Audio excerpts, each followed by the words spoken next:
buonasera tutti, good evening. Shoo-ba-doo-ba-doo-boo. Welcome to Fate's Grip, episode 14, Horizons. Event Horizon?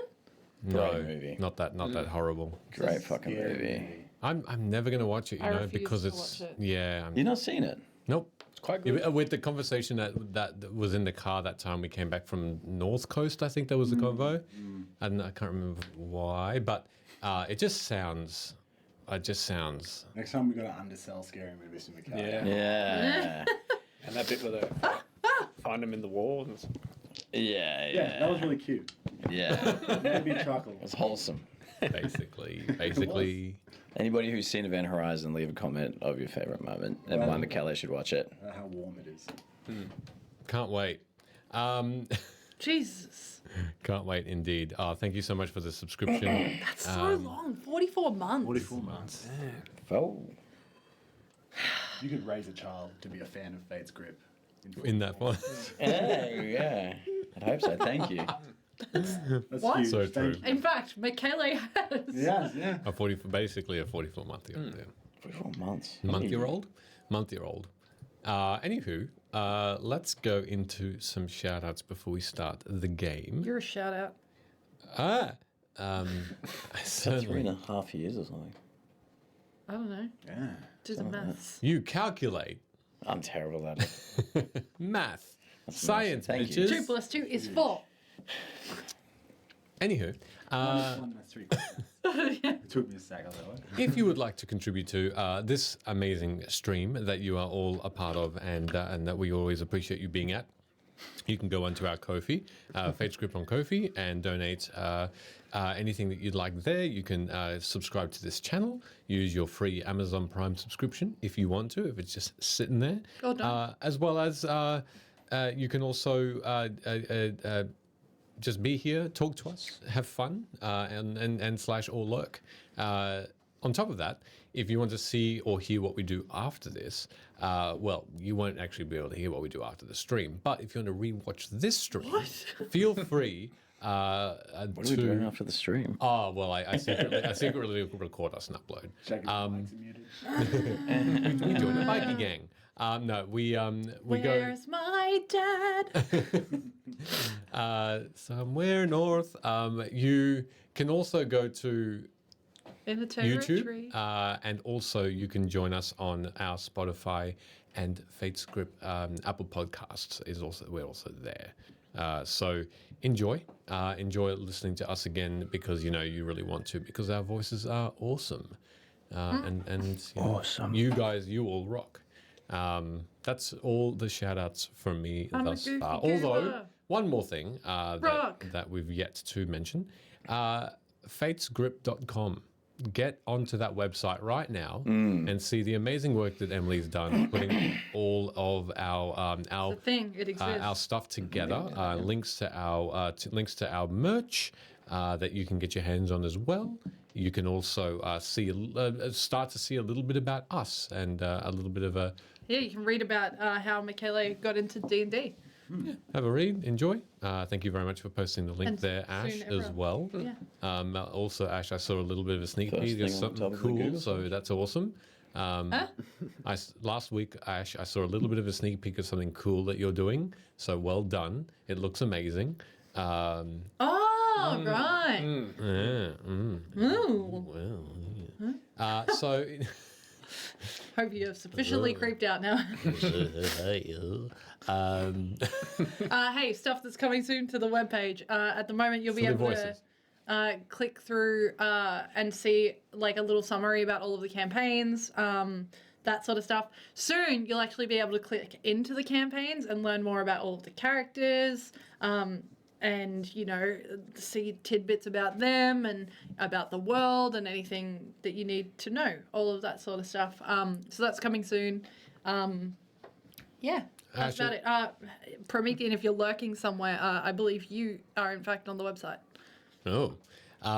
Ash, I got into your house because after you made spaghetti, I found Carbonara. it to be whatever that thing Creation was. was. Yeah, let's call it a creation. I found out, came to your house and just threw away all the spaghetti. So, That's all the shout-outs from You me. are on the homepage. What's wrong with the spaghetti? I'll find out later. Emily, would you like to shout something out? I'm going to shout out a couple of different things. The first thing I'm going to shout out is, hey, you doing anything on the 13th of April? I am.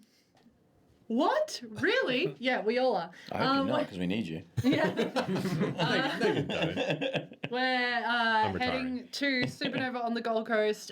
You can come check us out at 1:30 on the Saturday. On the gaming stage, we're going to be doing a panel called D&D, but you roll for us, where basically we play D&D, but you make all of the integral choices for us.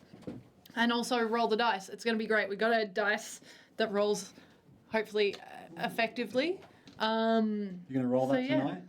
No, I'm gonna christen it with Don't with jinx an it. audience member. No, I'm not The gonna- random's hand. So yeah, come check us out, Supernova, 13th of April on the Gold Coast Convention. And It's made of Exhibition Centre. glass. Is that a problem? Pump for that. Yeah. Hey, speaking Throw of it into the panels audience and see. and creators and doing cool stuff, the Crit Awards have just opened for nominations, and I have spent this evening nominating some cool people in the TTRPG space. What's really cool about this is that it fosters like one-page RPGs, GM-less RPGs as well, a bunch of different categories that recognize both creators and actual player people.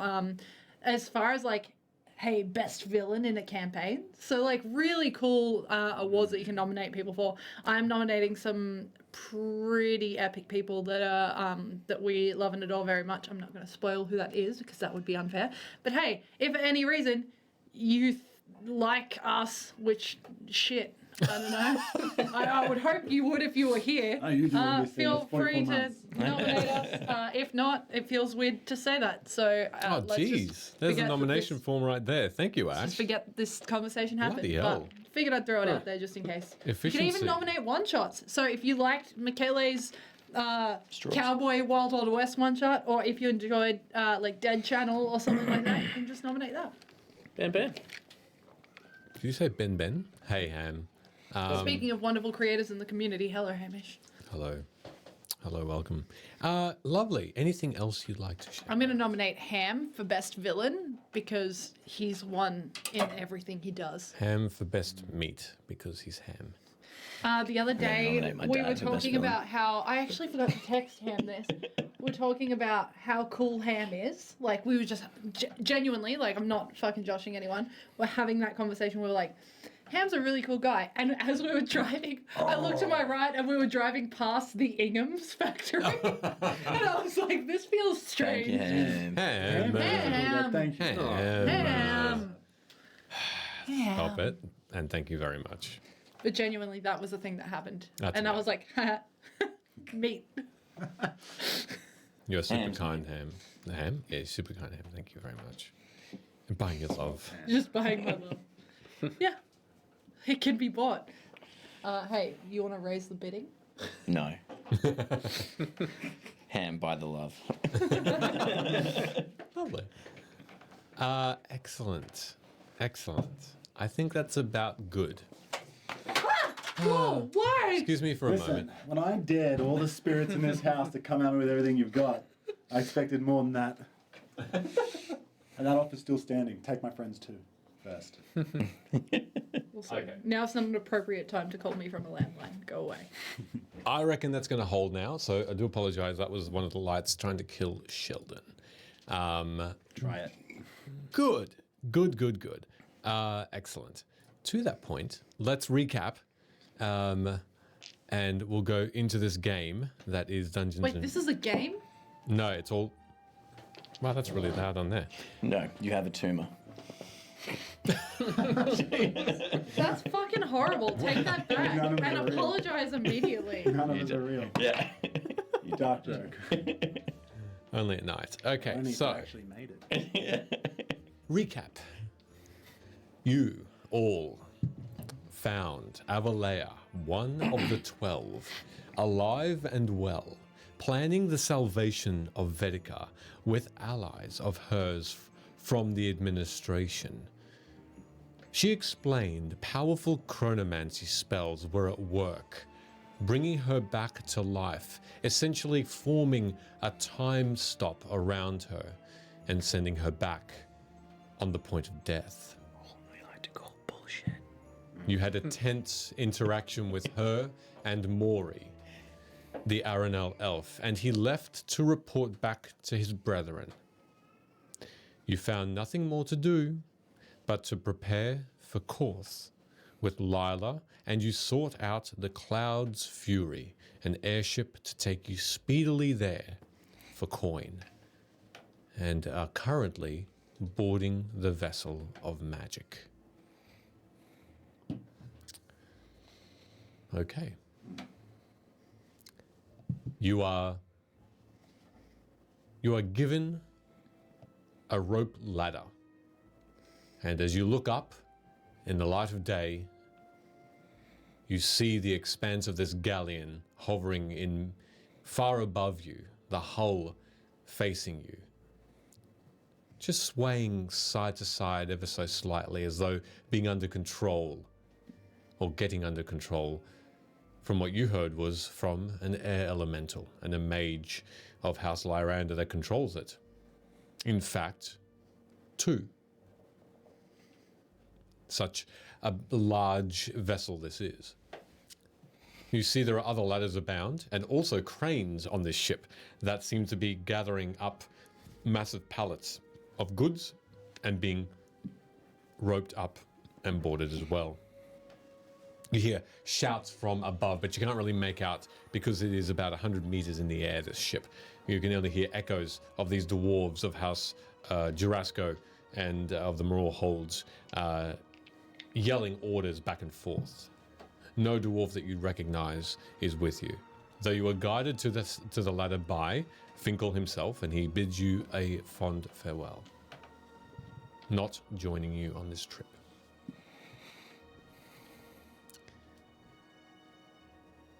Lila's with you, and she climbs the ladder swiftly first. You can see that she's a little on edge, but she smiles at you and assures you that it's simply from excitement.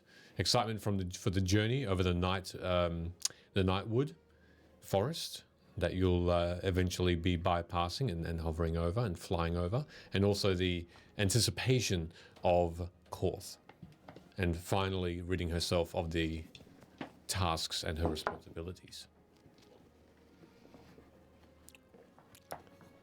But you're at the foot of this ladder, and you see her start to climb with her backpack on, her goods with her, climbing as well. Doing anything else while you're on solid ground? Do you need to get anything for the trip? It's 2 weeks.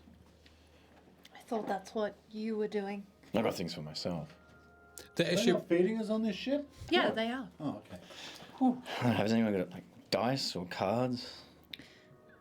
No, I don't have any dice. No dice here. The airship, incidentally, will leave in a couple of hours, so you do have time to get other provisions if you need them. I have to figure out my show. That's right. Because you're a magician now. Yes. I'll do some. I don't know. It has to be impressive. It's not just doing something doing something amazing. They've all seen an illusion before. I have to fool them into thinking that what they're seeing is something else. Also, I know that you're honorable, but I mean honorable with quotations. What's that mean? I've only known you a few days. You could be. This could be a facade. I'm not quite sure yet. It could be. But next time I'm trying to get us a good deal, I would appreciate you not undoing my hard work. What about the hard work that I did? Yes, not discredited in any way, shape, or form. Just also trying to get us an even better deal. All right, next time we have to persuade, I'll allow you to lead. Oh no, we can just, more than one of us can attempt to persuade. You've made the deal, I'm just making a new deal. Okay. But you did a good job. Thank you. I'll pat myself on the back. to the view of other dwarves look over in a bit of confusion and then continue their way. I am also confused. Hello, Ex-Calamity. Alex Calamity. Rin? Is there anything you need? No, I'm good. But did anybody else have like a visitor in their dreams last night? What kind of visitor? I don't know, like someone hovering over the bed, and then I don't feel like that what that Lord Dorez did to us is there anymore. Oh, yeah. Yeah. I'd feel better about that. Honestly, I'm just a tad hungover, so I wasn't quite sure whether I was imagining it or not.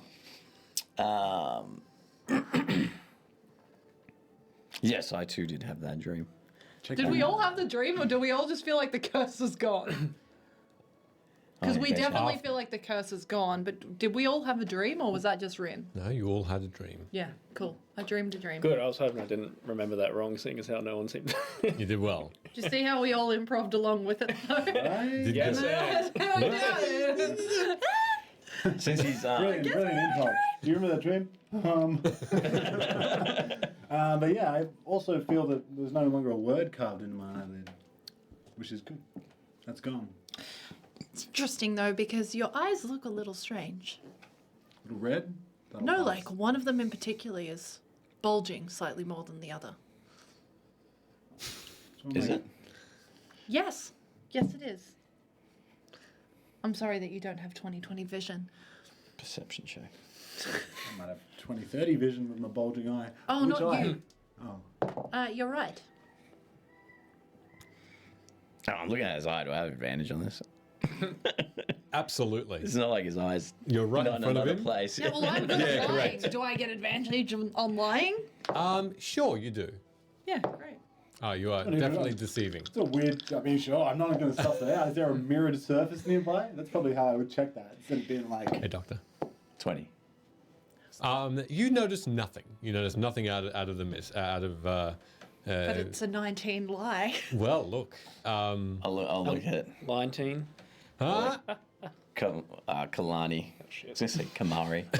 Calamari. I just, as you do, I just wink Just at off you. the back of the last conversation that we had, I'll be like, And I give you a wink. persuade away.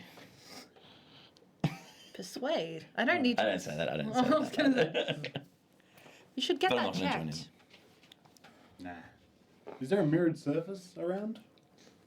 Looking around, unless you yourself have a small mirror in your backpack, no, there isn't. I don't got a mirror. Check your inventory, you probably do. No. No, I don't have a mirror. Actually, don't. I don't have a mirror on me. No, I do not. But you don't feel any different. You don't feel like that your eyes is itchy or any sort of soreness there. So don't quite know why. It could just be from the night before that you might have just slept on it a little bit, put weight on it. Every now and Put weight again, on your eye. your pupil just goes. Yeah. Oh, you might have stick. Do you have to move both your eyes? Are you being serious, bro? I was about to talk some wild smack, but that's pretty concerning. Actually, Yeah, I've it's taken a lot of blows to the head. It's in these drifting last few slightly. days. I guess I'm trying to look at my own eye, I guess. What do I roll for that? Absolutely nothing. Okay. Because you cannot. it is physically impossible to look at your own eye. What is it? Mind if I give him guidance? Nope. Guy. Follow me this way. Well, that's Get it? Although Guy. you you could look within someone else's eye to see your reflection God, how difficult would that be? if you really want to get nice up and close. I'll just spit on my armor and rub it. Shiny. Ooh, I have a dagger. Yeah, that'll do. I don't know. Come on. Steve, Pull it out. I'll suss it out. Does my And I'll arm- just a little bit. You can't quite get a clear view because it could just be the eye, but the dagger does look like it's moving a little bit, so it's just out of view of your reflection. Though you try and catch up. Not to it. even that. I just want it to look like it's. You know how when you look at like a not flat surface. Yes, it and moves it's up. curved, Yeah, and, yeah. Like, you do that and everything looks a little crazy Yeah, in yeah. the reflection. I'll suss it out. Does my eye look weird in the dagger? A little bigger. Well, better get on this ship then, eh?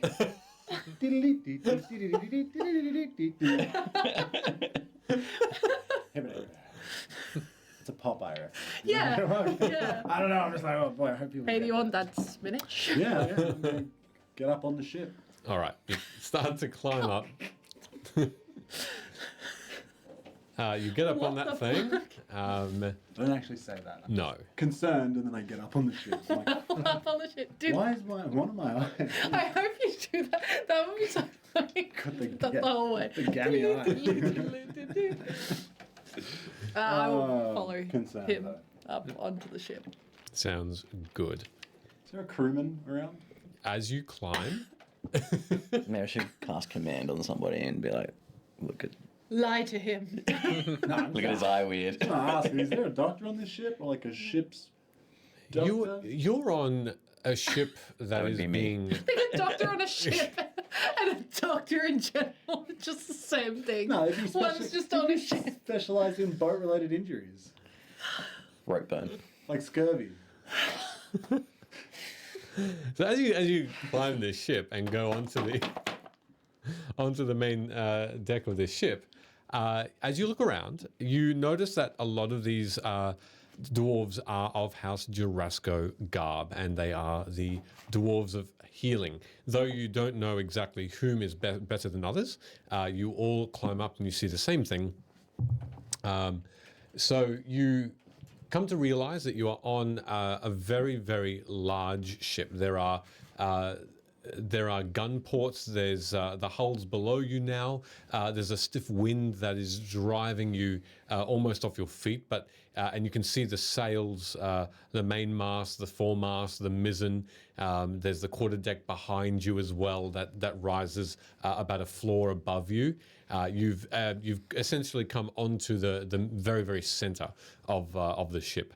You can see that there is the captain's cabin behind you as well. About 15 dwarves with weapons, all crossbows or warhammers along their shoulder, sort of holstered.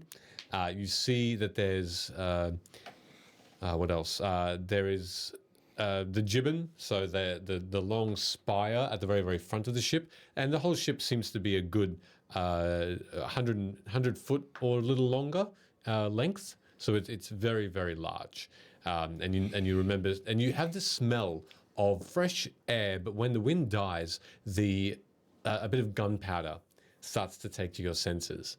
As well as sweat from these dwarves who are pulling ropes and chains around the ship too, filling the sky above you with sails, masses of sails, a good 15 of them. A good 5 of them. Apologies, but very, very large.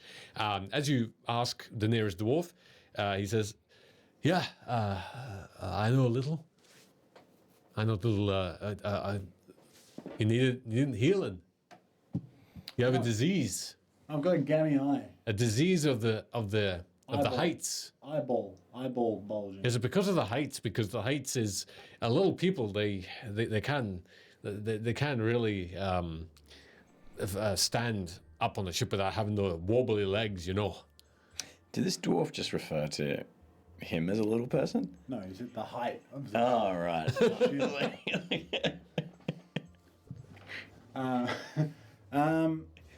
Is there anything to be worried about, though? Should I be concerned? About what? My gammy eye.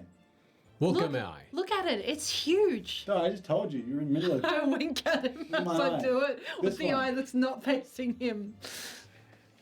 You are beside each other, and he says, "Oh, that one. Oh, that eye.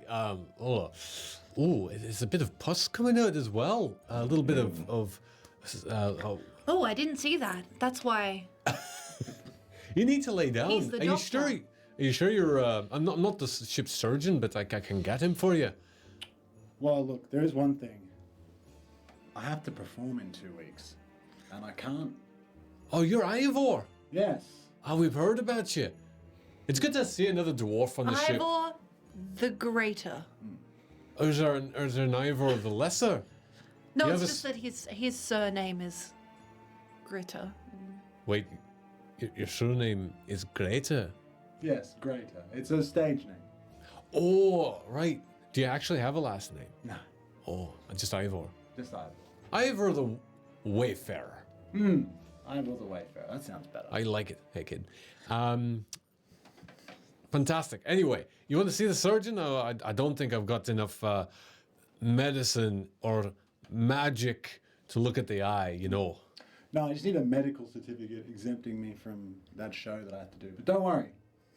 It was a deal that my companions and I made. Okay. You can inform the captain if my eye doesn't get any better before I end up coming in. Was it part of the deal to for your travel? It was. I think your eye will be fine before then. No, I don't. Who knows, Doc? It might take a long time to recover. But don't worry, if I can't get up there and do my performance, my companions will most certainly step in. Not me. I can't do magic. It's all right. You guys can juggle or something. Oh, you jugglers. Yeah. No, Oh, well. absolutely not. You got time to learn. Too easy. Anyways. I can tell your fortune though, and if you don't shut up, I'll punch you in the face. Do you reckon my eye will get better? Look, it'll take some time. It looks quite. We might have to cut it out. You think you fancy an eye patch for the rest of your life? Well, that would look cool. Ah, it looks. Well, what's the young'un say? Dope. Ah, a dope eye patch. You. That's all I need. That's all I needed to hear. No, I've got a better solution. Can you bring me a barrel and like 400 grams of salt? Aye. And he walks away. Aye. There'll be no eyeing for you. It'll just be eyeing. He's told me he's gonna cut my eye out, guys. He's told me he's gonna. Are touch we my there eye. during this conversation? You're all there. You've all climbed up. Thank you for your support at this time. This doctor just says he's gonna take my whole eyeball. I'm sure you just need some medicine. Some water drops. I'm about to do that.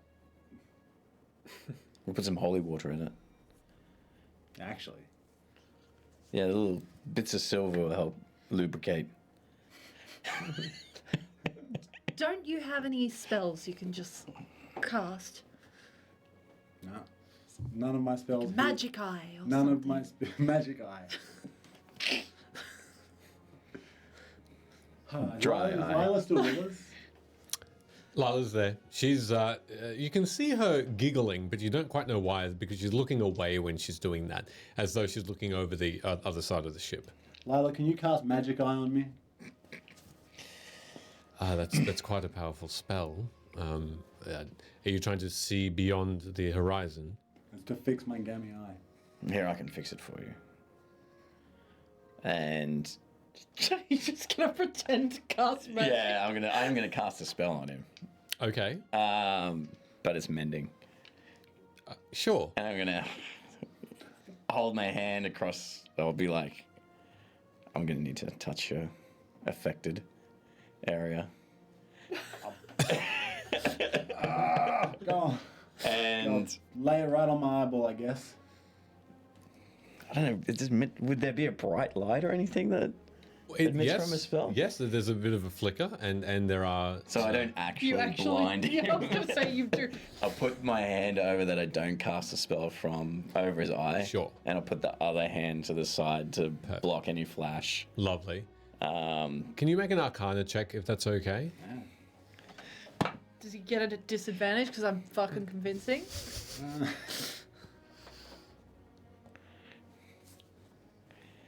10. Okay. Yeah, it's a verbal and somatic spell. You because of because it is a cantrip, because it's a quite a low level spell. One of the first spells that magicians learn to start practicing them for future more powerful spells. You know what he has cast. The spell words they do ring true and familiar to you, to the point where you know that this is a spell of mending and it will do nothing to your eye to help it. And I'll slap on the shoulders. There you go. How's your eye feel now? As someone that doesn't know Sure. magic, I will just be like, oh my gosh, it's so much better. Can I roll a deception check on it? Insight, you mean? You look wonderful. Or- Inside. I want to know what these why they cast Sure, spells at dungeons. sure. Now you rolled a 19 before on your The deception. deception, yeah. Sure. Let's find out. It's good enough for me to check. It is a 19. Ooh, meat beat. So yeah, you are certainly under the impression that there's something going on that the mending wouldn't have helped.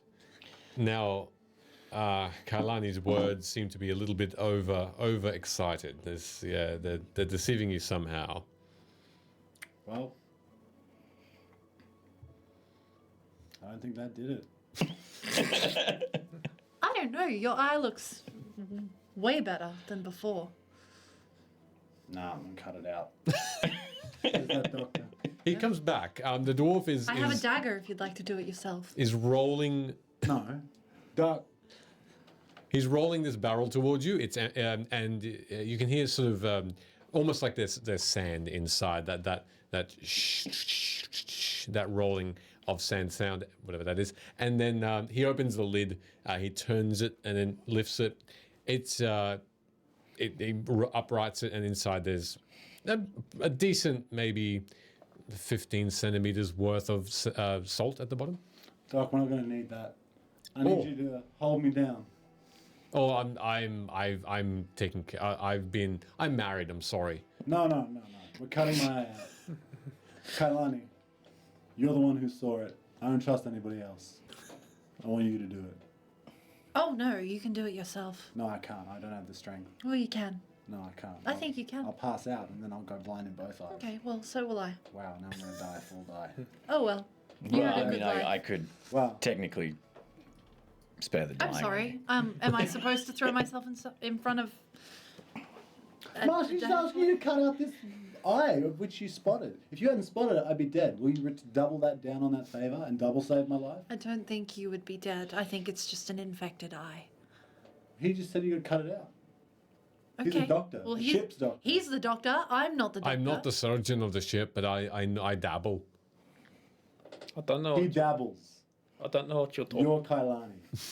Okay. Yes. Be a true friend. To be honest, Rin's probably the best with wielding knives. No. I don't know what you're talking about. It looks fine now that Locke's done his thing. Wow. It doesn't match the rest of your It does. face It anymore. looks great. See that? It looks wonderful. We told you it was better. Why don't you believe us? Guys, just gonna let my eye slowly wither and fall out. Yeah. Your eye's fine, It but actually the rest looks of your fine. face needs work. Your attitude also. Wow, thanks, team. Oh, we're a team. I'm gonna walk on the left-hand side of the party from now on, so we don't get ambushed. I'll go about my business. You are shown. Okay. You're shown your cabins. So in as you What was walk, once an innocent joke. there isn't the time, Doc. No. As you are led by this same dwarf towards the captain's cabins, the rear of the ship is massive, and that's where the majority of the bedrooms seem to be. You yourselves get a room each. In those small, the ship is large enough to have about 10 bedrooms separated by a hallway within the captain's quarters. Though you don't need to go straight into the captain's quarters to then veer off. There's a hallway, then another door that leads into his or hers, and then the hallway leads into yours. Simple bed, though quite comfortable enough for a 2-week trip. And it looks as though there's ample food and water skins there as well to sate your thirst and hunger. once you found your rooms, which are unnumbered, so you are asked to just remember which one's which. You don't get a key, though you can lock the room from the inside, if you so see fit. As we're kind of being shown to our rooms, I'm going to nudge Locke and be like, see how fun that was? Sure. Until he was convinced. Can I roll an inside check on what I just watched? What would you like to figure out? If You knew I was lying. Well, I knew she was lying, but Yes. how serious Oh, yeah, sure. Ivor was of actually. Were you trying to deceive them to say you really Still wouldn't? am. So you are serious? Yeah, I still am. Okay, all right. So please roll your insight. 18. Yeah, you're fairly convinced that Ivor's pretty prepared to sacrifice his eye for the greater good. I'm like 10 feet in front of him, like, 10 back. I So- can live like this. You're starting to get used to it. Yeah, you're trying to live with the futureness. Love it. If anything, we've uncovered how. Are we chatting privately? I'm attempting to keep this very quiet. Yeah. Yeah, in that case, yes. I'm not trying to listen in. I'm not Fair. trying to suss I that think the out. more concerning part of the prank is that Ivor is super gullible. Yes. Like dangerously Behind his gullible. back. I'm While she does- joking. While she does that, I turn to the right and just don't see it. Nice. Lovely. But yes, a little bit of fun. The dwarf says, who is showing you around, I'm Karor. I know more. Yeah, I'm not your your guide. I'm just here to just the first person to say hi. But I'll leave you be. Enjoy the ship. There's light entertainment and the food. Not tonight. Yeah, even tonight. Yeah, no, not from your companion. Oh, okay. Just the from the ship itself. You'll see lights. You'll see House Laranda join in for a little bit of revelry. Maybe a dwarf or two with a drum, booming voices. You'll see the Booming lights of the drums. stars. You'll see the moons. You'll see some magic happening. It's all there. It's a lovely, lovely night. A lovely evening coming up. And he ushers you out of the captain cabins again, and you're on the quarterdeck, the rear of the ship, as he points up towards the middle of the ship, and there's a landing that you hadn't yet noticed that essentially sits within the shrouds, the ropes that tie up the mast, the main mast. And on this platform, which looks unlike the rest of the wood of the ship, this platform is made of crystal, it seems. It's in an oval shape, and it takes up a good portion of the middle of the ship, surrounding the main mast. There you see a warforged, and you see this warforged seem to be gowned in this beautiful light blue and white robe with this pirate-looking hat on, a three-pointed piece, and he seems to be silently moving his metallic arms fluidly around his body, as above him seems to be shimmering something. The sky is clear at the moment, or it is at least nearly clear of clouds, and so through this image you can hardly see it, but for as though the horizon is quite hot, and you're seeing sort of the shimmer of a distance. And the dwarf looks up and Kuro says, "Aye, that's the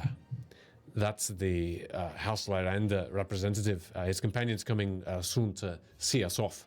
And you'll find that the air elemental is being controlled, or at least coerced into guiding the ship now. It's such a sight when the whole thing starts to move." Cool. I've got a question for you as well. I think the captain wants to have a chat to you before we leave, if you'd be so kind. About what? Perhaps a task, or at least a favor while we're on the trip. There's coin in it for you. Not a favor then. A job then. I'd call it a job. Okay. If you like coin. Maybe we should speak to our companions first. No, fair enough. I'll leave you to it. Where do we find the captain? Oh, the captain's just in his captain's cabin. He's just finishing off some paperwork before he goes. What was his name? His name, Winomed. I'm sorry? Captain Winomed. How do I spell that, please? Winomed. Cool. Thank you. Winomed. Captain Winomed, he's... I've tripped you up now. Captain Winomed, he's gonna come out and see us off with a speech or something like that soon. But he probably wants to have a chat to you before that, if you want to take advantage of a bit of coin while we're on the trip. Good to know. While we're on the trip, what, pray tell, would he need done that passengers would be performing for him? No, look, I'm sure it's nothing. I don't know for sure. He just asked me to call you in, that's all. He said he had a job. Fair enough. I'm not privy to this sort of thing. I'm just a crew member.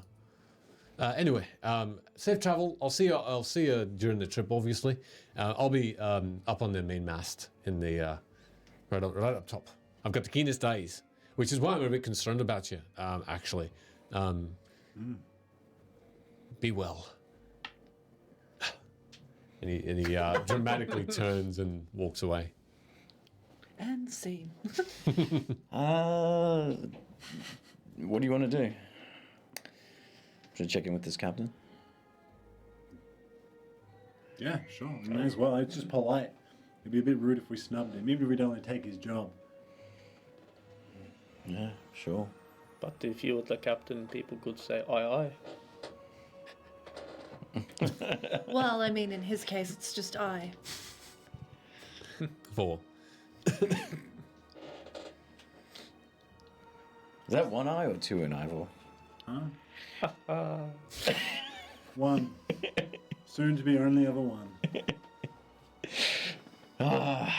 Kalani. I've got just the thing. Helping me? May I? Sure. Do you do it now? I'm gonna hold your face in my Okay. hands after you've allowed me to. Sure. And I'm gonna be like, close your eyes.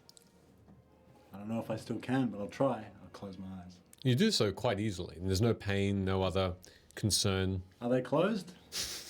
Yes, they are. And then I'll just playfully smack him on the chin. Oh, smack. All right.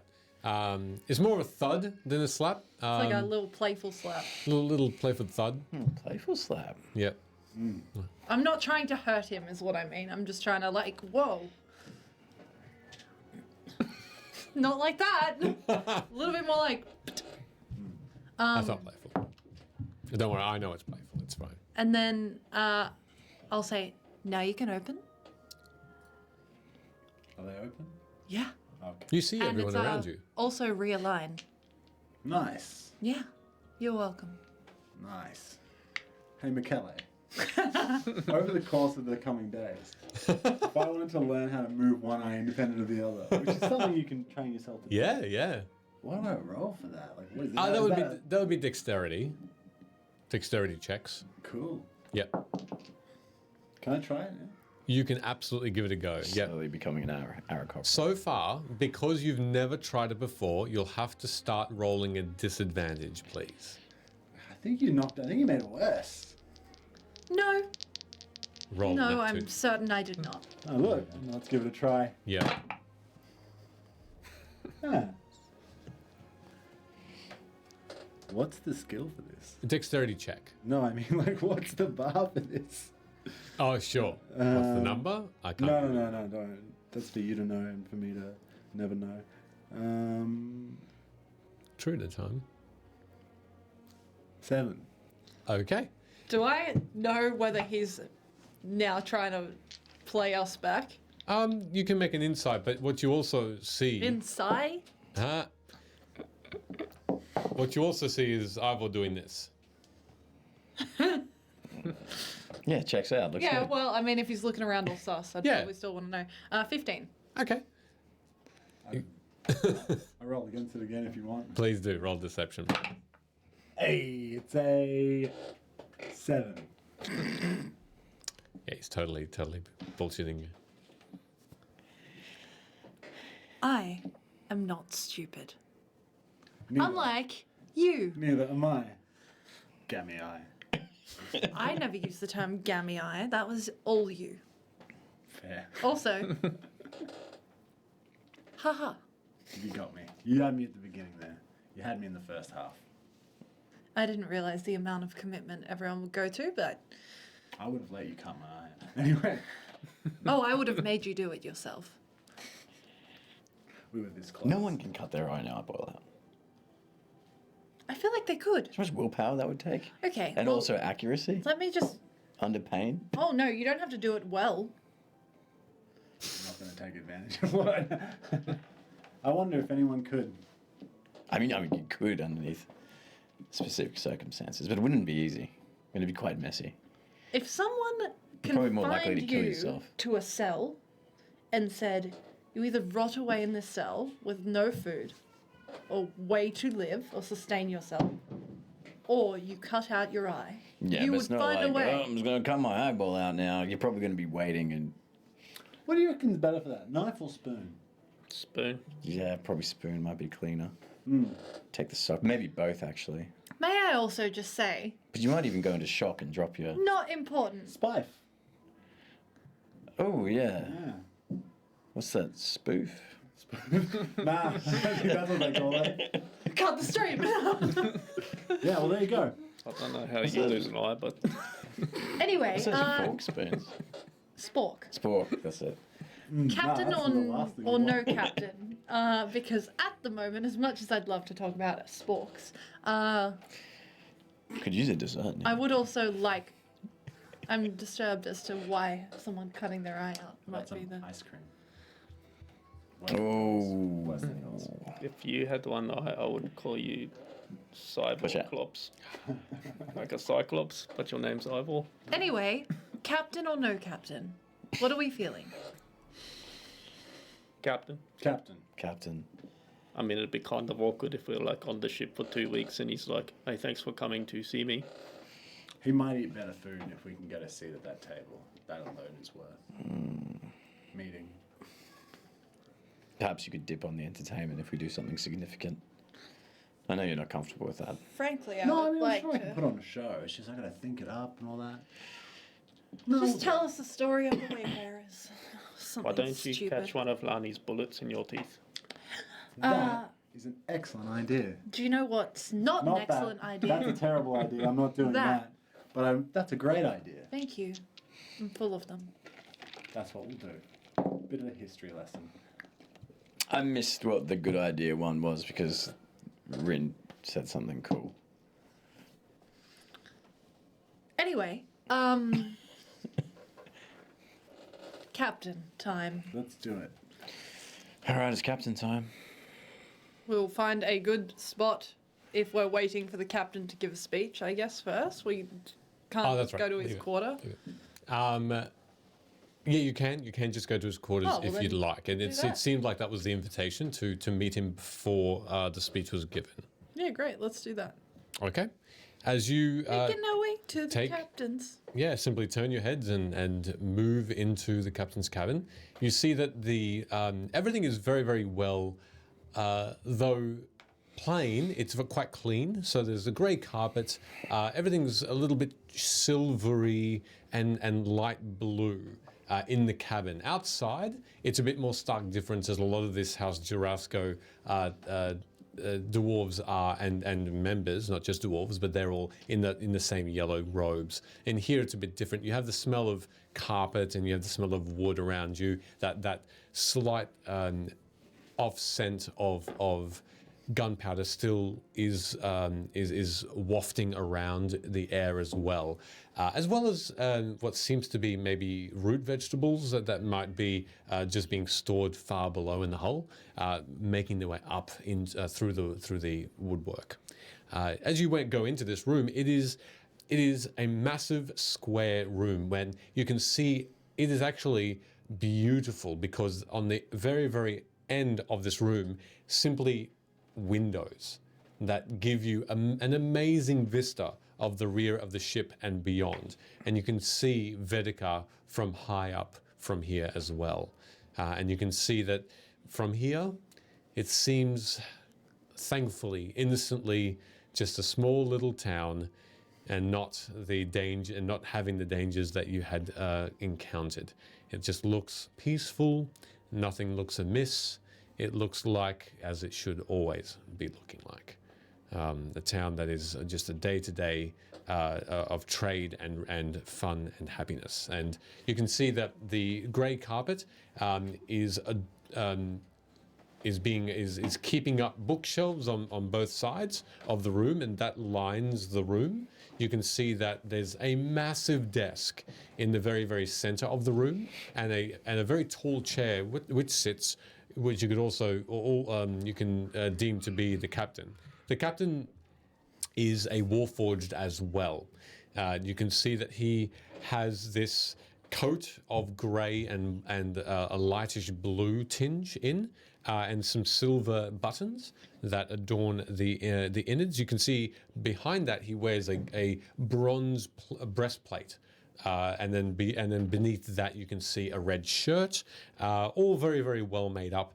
Black pants, some boots on. You can see through his long sleeves of silver and blue are golden or at least bronze-looking hands, which look to be very, very busy with inkwell and start. And I did this again. Quill. That's the word.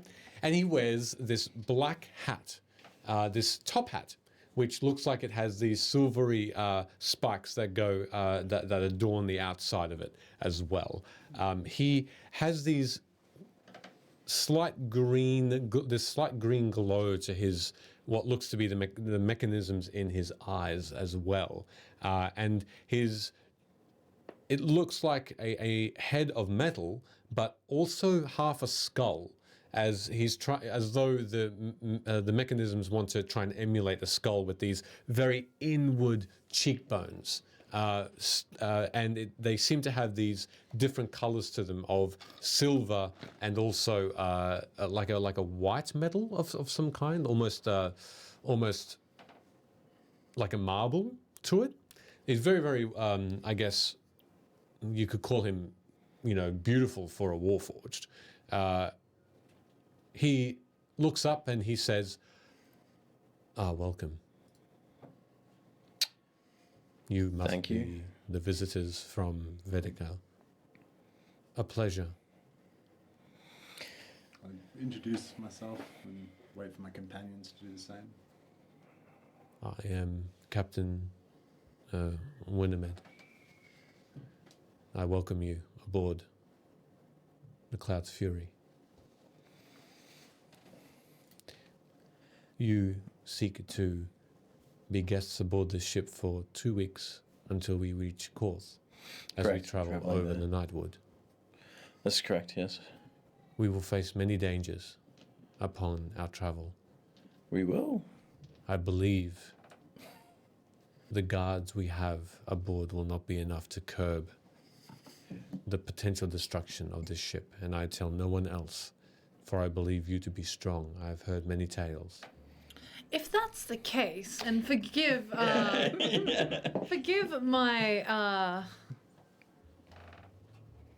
I'm going to use the word arrogance, but I don't believe that's what I'm being. I just can't find the exact word. Why are we paying to ride this ship if... A good question. Should you have ridden, you would have most surely died. This is the best chance of survival through. I feel like you need to elaborate on a little bit more other than that. We could just maybe put off the trip completely. Yeah, good point. It's the town we came from, right out that window behind us.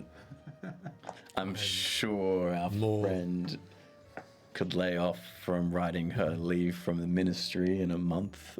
I am more than happy to elaborate. He just sits there. So now, or What kind of monster are you thinking of? It's a dragon for sure. I think of many monsters. The worst one. Well, certainly dragons are always a threat, but that is not what is the threat today and throughout this journey. Level But dragons in general are very, very dangerous, yes. And why Should do you you encounter not- one, do not get close. and why do you not just hire enough people in advance to cover everything? Because here I was thinking we would maybe get 2 weeks of getting to know each other or relaxing or something along the sorts. I'm sure there will be times that there will be peace enough to tend to your wounds after battle. To tend to our wounds, you mean relax before? Wait, do you mean existent wounds from previous battles and now we're getting on the ship, or? You don't seem to be sporting any wounds, though that eye looks quite... No, the jig is Different. up. Enough, please. 'Cause I'll- I had heard to go ahead and along with this joke. Oh my god, we are gonna die if we. It went too. Ship. It went too far when I. Yeah, we took it too far. In any case, the dangers you will have aboard this ship are many. Are you joking? He looks up Is there from another ship? his parchment he's writing and looks to each of you, and you can hear this slight creaking of metal as his neck moves, and he says, "Ha ha ha ha. Yes, that was a joke. I hope you enjoy your trip. It will be one of relaxation, that you will get to know each other. We Warforged, we are jokers." Can I roll an insight? Yeah, well, again. Holy fuck. Yes, you can roll inside. 16. Okay. Do they get advantage because it's a fucking robot? In fact, it's a straight roll, even though because it's a Warforged, there's actually quite a limited amount of expression that he's presenting. So it's a little harder to actually understand where, if there's humor in his speech. 19. But a 16 and a 19 will be successful. He does look like he is being a bit mirthful and playing with you, yes. So there's no danger. Okay, No. but if there's no danger, why are there guns on the side of the ship? Oh, they're not guns. They're What are they? cannons, very astutely observed. So what's the difference? Bigger. Use a cannonball It's rather than a. quite a different type of ammunition, though it is struck and fired in the same sort of manner. It provides such a force behind it, and this ship has been known to traverse more dangerous paths and routes. But currently this route is unexpected to have any danger. I was simply offering some mirth to first travelers. Haha, Great. Next time you do that, may I make a recommendation? of course. Maybe get a couple of Nightwood ales into us, Yes, and it might be funnier. they cost a sum aboard this ship. Oh no, we negotiated that they would be included. Ah, Got a drinks package. lovely. On this Drinks cruise. package. Well done. Astute. For separately, it would have cost about a silver piece each, and that is expensive. May I say, you all look quite shaken from that interaction we just had. I apologize if I have put you off coming with us. It is the first time I've been a captain aboard a vessel. What? Oh god! Inside! No! Haha, right? Haha. Say haha. He says, yes, another tactless joke. I need to actually pee because this is doing my head in. That one's actually funny. That one's says- actually funny. This has been my ship from its inception some years ago. I am quite a veteran aboard this vessel and have come across many fights and many battles aboard this ship. When were you last attacked? We were attacked some months ago. Simply a raid as we had landed and we were at rest. That's- It wasn't in the air. Months is good. Months we like to hear. This trip will undoubtedly have a boring outcome. I yearn for battle and adventure. All right, buddy. I believe that last one. I don't think that last one was a joke. As you can see by my hat, I never joke. Haha. All right. Well, this has been intriguing. I have, however, a job for you. Oh, you do? Okay. Should you be willing to accept such a task, and it is a task that should be easy and uneventful, and you will be paid well. I have 50 gold in it for each of you. I'm surprised. I hear him say 50 gold and I just drop whatever I'm holding. I'm like, whoa, 50 gold. Should you simply make sure, should you perhaps be able to help the guards, the dwarven guards of House Jurasco, in some of their sentry lookouts over the course of the weeks that we are airborne? What, so just stand on guard? That would be much obliged. Sure. I had been unable to hire enough guards for the trip, though we may not need them. It may be that people feel like they are safer when we have lookouts. We're not in chronic danger, but... What if we just cosmetically look out for people? If by cosmetically you mean with makeup, I'm not sure that will be possible. No, I just mean for looks. We just look like we're looking out when we're actually just patrons on a cruise also. You are more than welcome to. And it will be 50 gold apiece. Great. For every night we do this, or just... Per night. If I may have one of you for each evening, for at least a part of each evening, that would be much obliged. Shotgun first. Yeah, okay. Thank you. Do you all accept? Should you not, it is okay. You will simply not be paid the 50 gold pieces. Sure, we'll do it. Thank you. Will you also accept, Shifter? Yeah, I can look. Thank you. 50 gold pieces is in it for you should you be successful in your looking. Great. When do they start serving the Nightwood Ale? Immediately. It is unlimited drink for you. Fabulous. You're more than welcome to it, and it will be in barrels upon deck. Do we need like a wristband? Yes. Something to... Yes, you will. I will offer them as you exit. The dwarf will offer the wristbands for you. Great. Nice. Wonderful. In fact, there are no wristbands. Haha. Hey, Yes. you know I'm going to do a show at the end of the... Yes, that has been organized already. I think you should do like a tight 5 stand up. Just tell some jokes beforehand. Make it real hard for me to follow.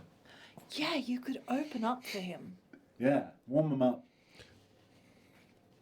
I have been known to take the stage every now and again. I can tell. I bet your crew love that. No, in fact, I hardly get any audience.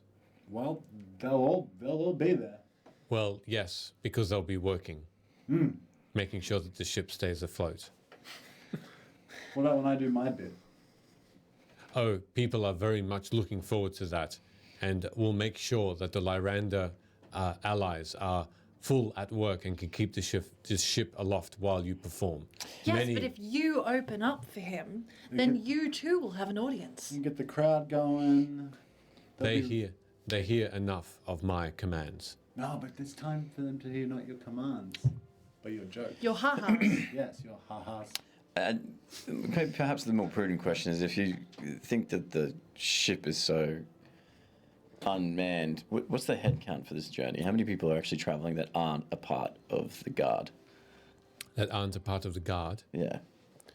There Actual are passengers. about 30 of them. Well, there you go. You can perform in front of 30 people. Yeah. Potentially, if they decide to come. That they we will. have all the head count. It is the safest way there. I did not lie, however. Should you have traveled by foot to Korth, there are dangers on the road. Bandits. There have been talk of other creatures in the Nightwood. Dangerous creatures, man-eating creatures. So it is a good idea to have paid for this trip. We will pass all of this below. All right. Okay, well, with that, it is. When do I have to be on watch? You said you will take first watch Yeah. tonight, please. Like starting at what time? 6 p.m. Ending at midnight, if possible. May I go last? I'd like to enjoy a few nights first. You decide your order.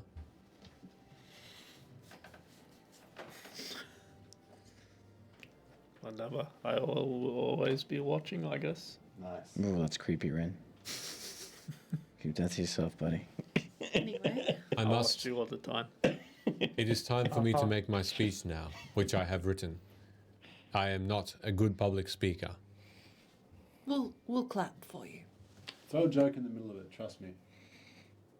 You Not think? about imminent Yes. danger or anything like that. Something, like a pun or Don't even think about it before you get up there. Just say the first thing that comes into your head. something, I don't know, something silly. Riff the crowd a little bit. Just be like, "Hey, where you from?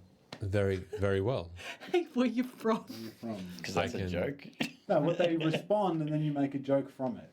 Right. Haha, that place is shit. Yeah. I can try. Thanks. Thank you. Thank you for your advice. We Good need luck. morale to stay high. Place is shit. As he stands now to walk to walk either with you or past you. You notice that he, on the outside, wears this quite large black belt, and with the Big belt you matching got there. bronze buckle, and he has two holsters, and in these holsters he seems to have two curved shaped weapons of some kind, and you recognize them as two handguns. Cool. Yeehaw. They are beautiful and silver with gold inlay. These are made of gold, and you can see that they have Fancier than mine. not compared to the three-barreled musket, but certainly to your other, yes. They do look quite expensive looking, with what look to be opals and other gemstones adorning as well. Effective and expensive. Where'd you get the gun? Z.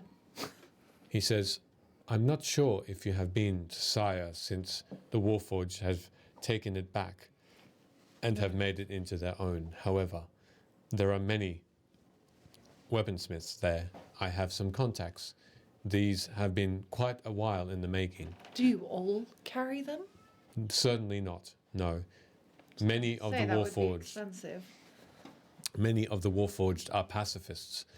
Since the wars, as it would seem, they have had enough of fighting for the majority.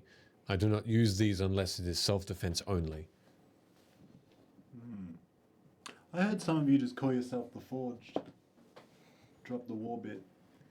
Some do. I myself, unfortunately, still have a need for war. Is And that an actual thing? Yeah.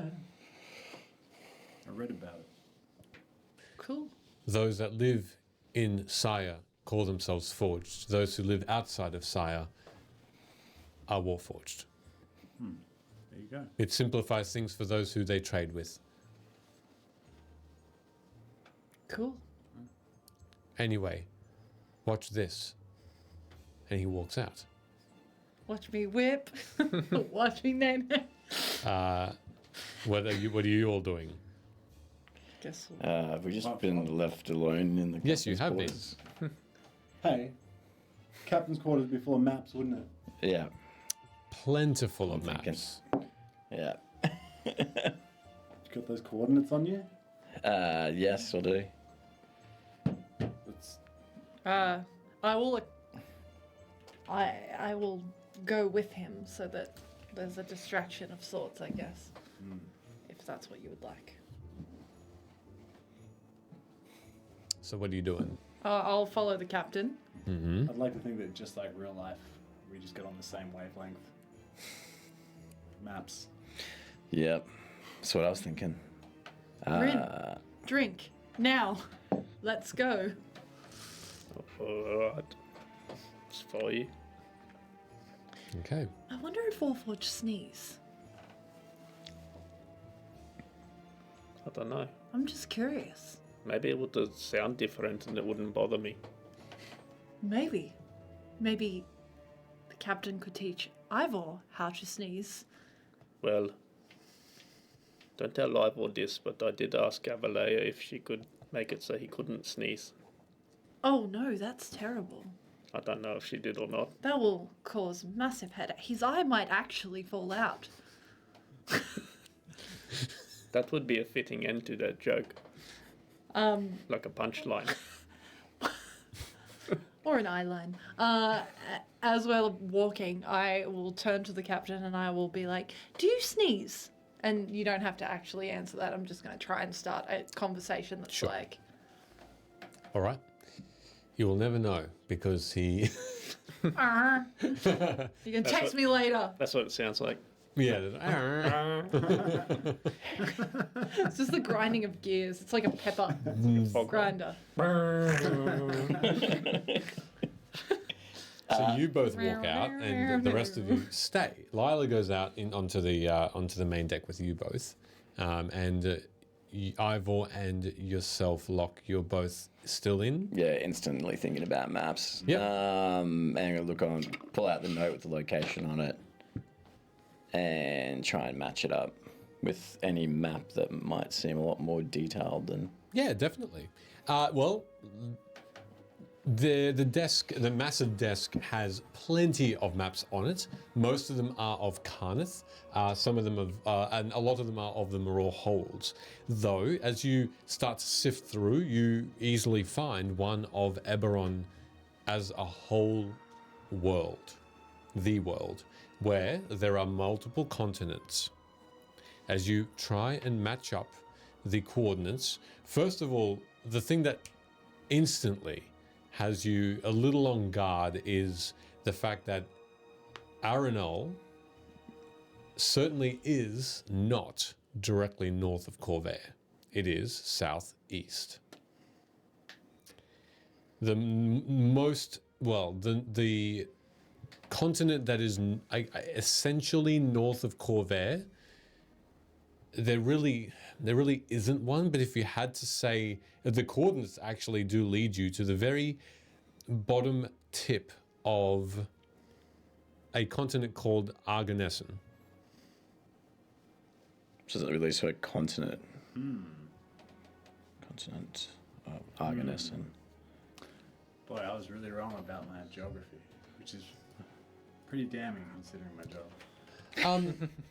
Yeah, you're good with Corvair. Like you know that you are an expert of Corvair, but outside of Corvair, other continents, it's just not your expertise. It's not your role. I got no idea.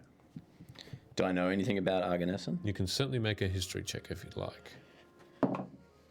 History. Can I help him with that? Yeah, sure. You'll have to make separate ones. We're there thinking about it. I booed it. I booted. That is a. Forgive me. I'll learn all my skills one day. That's an 8. It's better than what I rolled.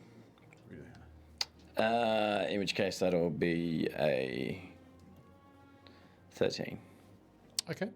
Ivor, it's you don't know much at all about Arganessen. You see it. It looks like, in terms of the size, it could be a little bit bigger in landmass to Corvair.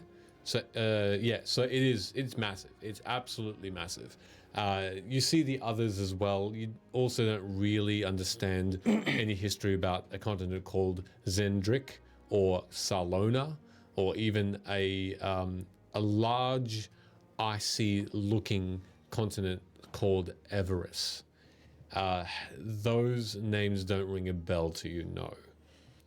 You've read them, and you recognize the names, but you don't know much about what's within. Is that in the book? Oh, hydrate. Thank you very much, Yes. Fraser. Appreciate it. Welcome. Cool. Cheers. With a 13, there's only one there's one fact about Arganessen that you do recall reading about, and it was the fact that you've talked to Dragonborn, these humanoid dragon creatures who used to tell ancient stories of their ancestors who apparently used to come from this continent of Arganessen. And you also recall seeing a picture of absolutely gigantic stone statues that rise out of the sea, as that almost every ship sees as they're heading from Corvair to this continent, almost as though it's a landmark unto itself. And there are 12 of them, 12 of these just unimaginably humongous statues of dragon heads. That's it.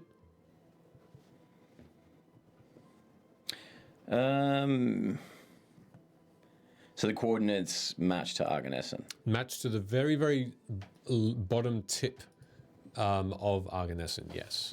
One of once you get to the bottom of the south of Arganessen too far, it almost looks like an arm, like a broken arm, where there are about 3 or 4 islands. It's on one of those islands, the very, very last one. So an island off of Arganessen, yeah. Could I draw? I wouldn't. I guess, from what I know, could I draw any conclusions as to why someone from Aranold would be, I don't know, wanting to go to Arganessen, or have anything to do in Arganessen? You can either Arcana isn't based on intelligence. Is that correct? It is, yeah. Then you can make an intelligence check, please. Not an Arcana, just a straight intelligence. Dirty 20. Whoa. From with the limited amount of knowledge you have about the elves of Aranol, the only connection you can possibly make is maybe because Maury was one of the most recent members and not for a very long time, coming to another continent, perhaps he was maybe looking for more allies or potentially other types of magic that might be able to help his knowledge and understanding of other races. It's a fairly vague in your conclusions, but potentially one of those two might be the most likely, or just for adventure. That might have just been the next destination. Yeah. Bit odd. Yeah, I got that totally wrong. I thought that was somewhere else entirely. Ugh.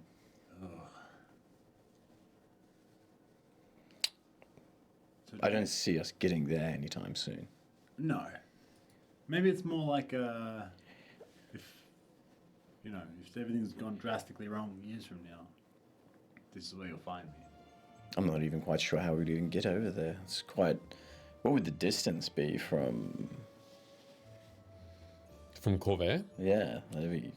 It's 2 weeks for us just to travel across. Yeah, it would take months. Yeah, and there wouldn't be any it's not like there's any layover flights or anything like that. You haven't heard. Stop off in Kuala Lumpur. Yeah. You haven't heard of anyone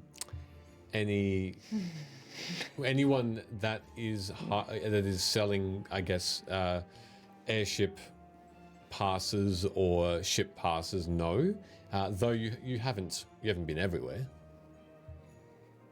Am I aware of anywhere that would travel there regularly? Because by boat that would take months and months and months. The most likely Teleportation. would be in the Lazar Principalities, Yeah. because they are ship lords, pirate lords up there. So you are fairly confident that if anywhere in Corvair would offer passage there, because of their activities that they have as well, it may be there, or the rumored activities of piracy, that they could have absolutely gone there and back. I might be overreaching, but looking at the distance there and what he gave me, would I have the feeling that he might have access to teleportation? Well, he'd mentioned that he gained travel, so he gained a ship that took him from Aranel to what he said was Aranel to Corvair. It's you're not sure. So for you believed him when he said he took a ship. Yeah, okay. He just might have taken longer, like a very long time to get from one place to another. Yeah, I don't know what to make of that. He didn't say anything to you? Just that note? Just a note. Right. You've still got the original. Yes, and I'll Yeah, hand it to him. No, keep it. I've got a copy of it. And I copied the coordinates down just in case you die. You know, whatever. I get it, it's fine. Yeah. Life means nothing. No, it means anyway. Wait, who are you Who talking whispered to? into the void? You okay? No, I'm fine. Let's get out of here. Yeah, let's. As you exit, you can see by now, Rin and Kailani have. You're both sort of next to the captain, but a little bit away, about a few meters away, as he gathers the other guests and the dwarves of House Durasco, the crew of the ship. Though the Warforged above, now with another Warforged, seem to be in concentration as the sails start to really set themselves up in motion. And you can see that you can feel beneath you the ship lurching as it starts to, as you can see the ladders being rolled up, things are really preparing to roll and go. And you can hear the captain, he says, apparently 30% of owners let their pet sleep in their bed. I tried it. And my goldfish died.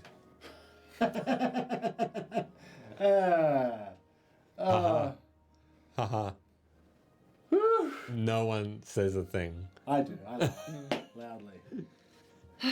This guy knows.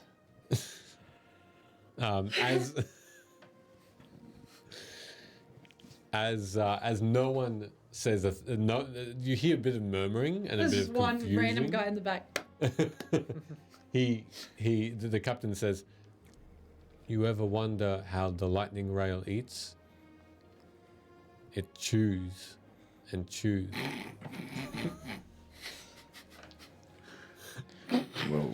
That doesn't make sense because it's not steam powered.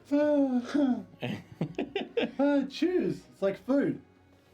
It's like food. Yeah, but I wouldn't go choo choo because Trains don't ingest anything. Haha. So, companions, guests, I actually laugh at that. and House Durasco. We are here and we are ready. Oh, That wasn't part of the riddle. keep going. My bad. I'm now speaking seriously after my jokes, Couldn't tell the difference. Still laugh. and I say, let us be off safely. Enjoy yourselves. I will be here if you need anything. Your humble host, Captain Winnemed. Or to the dwarves, Captain Winnemed. Oh, come on, guys. Thank you.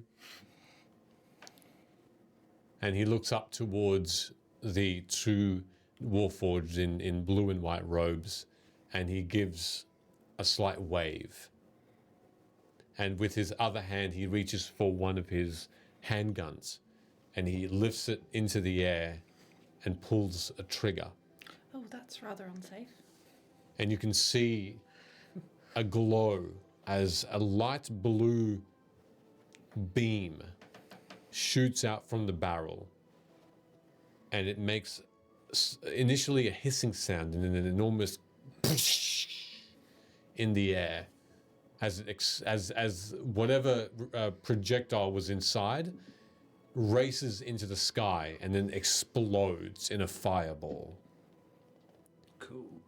And all of a sudden, the ship lifts, and you feel it, and you feel yourselves just get brought low as the sudden rise of the ship just rolls your stomach, as a wind billows behind you, pushing you forward as well.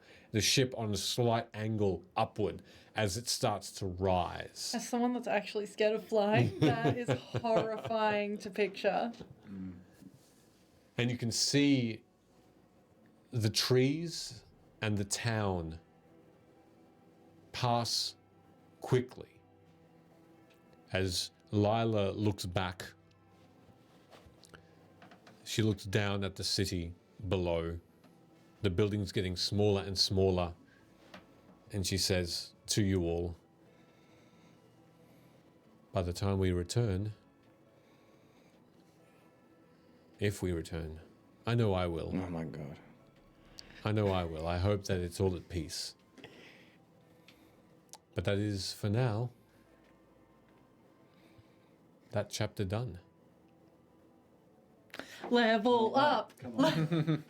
And she turns back and she says, I appreciate all you've done for Vedykar, and I hope that I'm sure it wasn't all in vain. I'm sure Avalea will bring the allies she needs to make the town better again. And should you not have interceded when you did, it really would have been quite a different tale. It really would have been. Anyway, I'm going to get some nutwood ale. I think an afternoon snack is in order. I think we all deserve to just not do anything for a little bit. Until your first watch, at least. 4 o'clock? Yeah, you should stay off the ales. He said nothing about that. It's just for show, though, right? Yes, but you don't want to fall off the side of the ship. That's also... We've got the nets on the side. Safety net. You sure you won't fall through that? As you... Stainless steel, right? It's made out of stainless steel, isn't it? What is? The net. The net's made of rope. I'm thinking of that one on the Golden Gate Bridge that just got put up. So, yep, the net is not made of steel. What?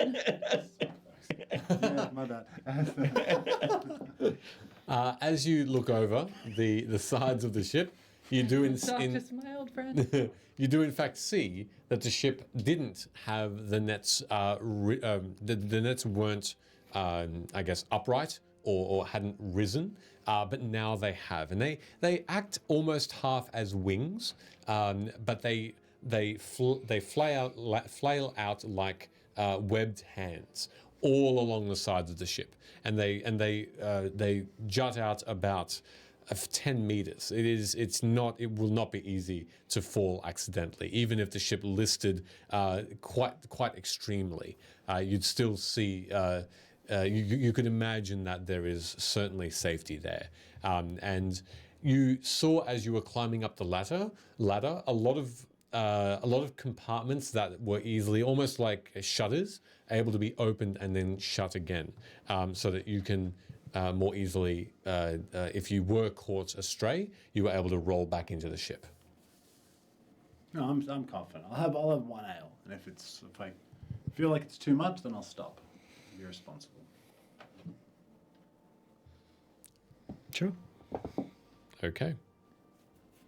You seek out the nutwood One ale, more. and you do gather. Gather some. It's in a barrel. The barrels is opened for you by I look around for wristbands in case he was double joking.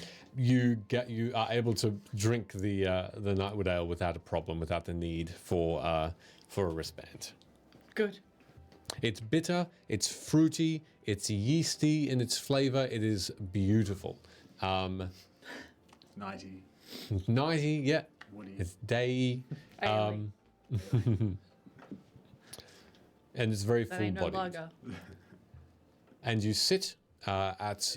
There are actually tables that have been hammered down in as though they've been carved out of the deck itself of the ship, so you are able to sit quite securely without moving too much as you continue, or at least Lila continues to watch in fascination as two large air elementals now really come into form, as you can see that they are not really humanoid shape at all. They are winds of almost teardrops in shape, massive teardrops, as they stand in or hover in front of the House Lyranda wizards and move the ship forward.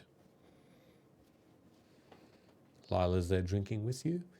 The day is becoming evening as the sky darkens slightly, and the reddish hue of the day brings about quite a beautiful distance and vista.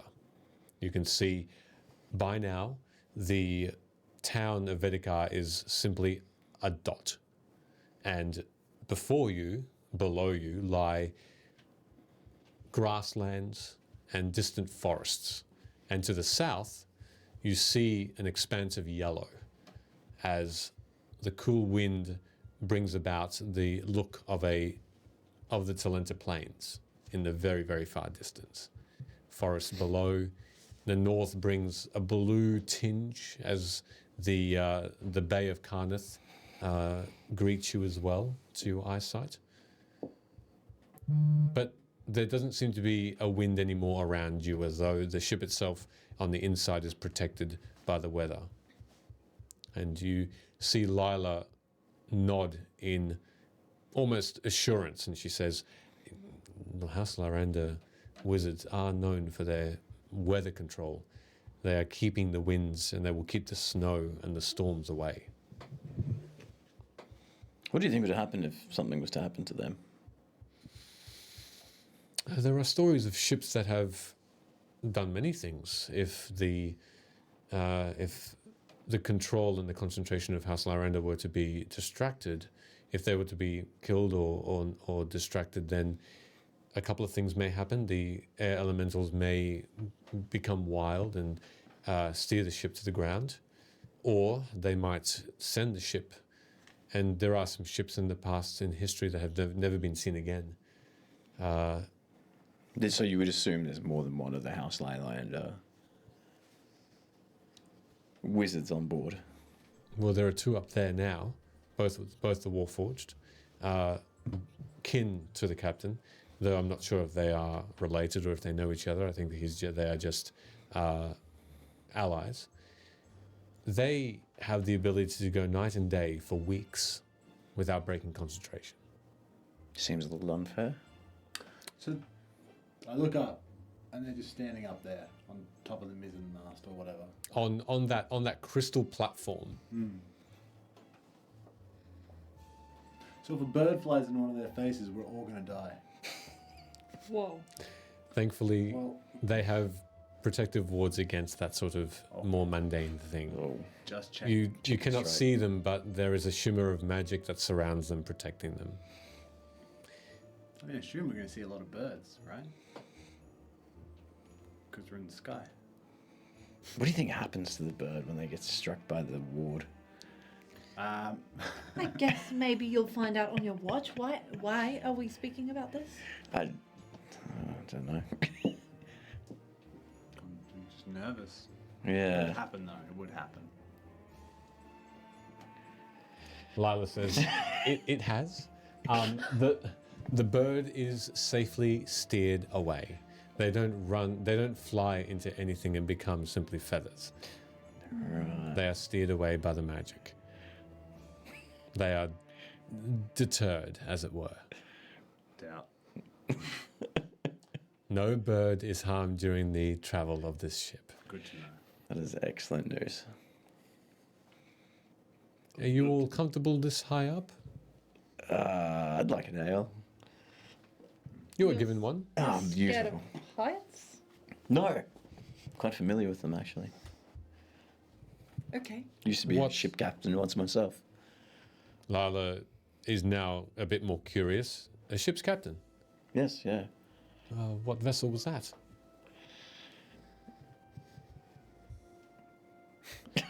Do you not remember? Large pause. The strutting seagull. I've not heard of that ship, but What the fuck is going on? Is he? It's a small vessel that's operated outside of the Talenta Plains. outside of the Talenta Plains, Yes. I would have assumed so, because within the Talenta Plains you'd be gliding over sand. That's correct, yeah. Unless you know your ships. Where outside the Talenta Plains did you travel? Tamora Holds, Upon the ship, Carneth, yeah. along the coast. The underground mountain fortress. The Mora Holds are mountains, Yeah. so around them. Around them, to the east. There, on the east, there is a Yeah. coast. Really? Damn, I'm from there. I'm fucking bad at this. Damn. If you're a ship captain, how come I haven't heard you make any jokes? Because it's normally taken quite seriously.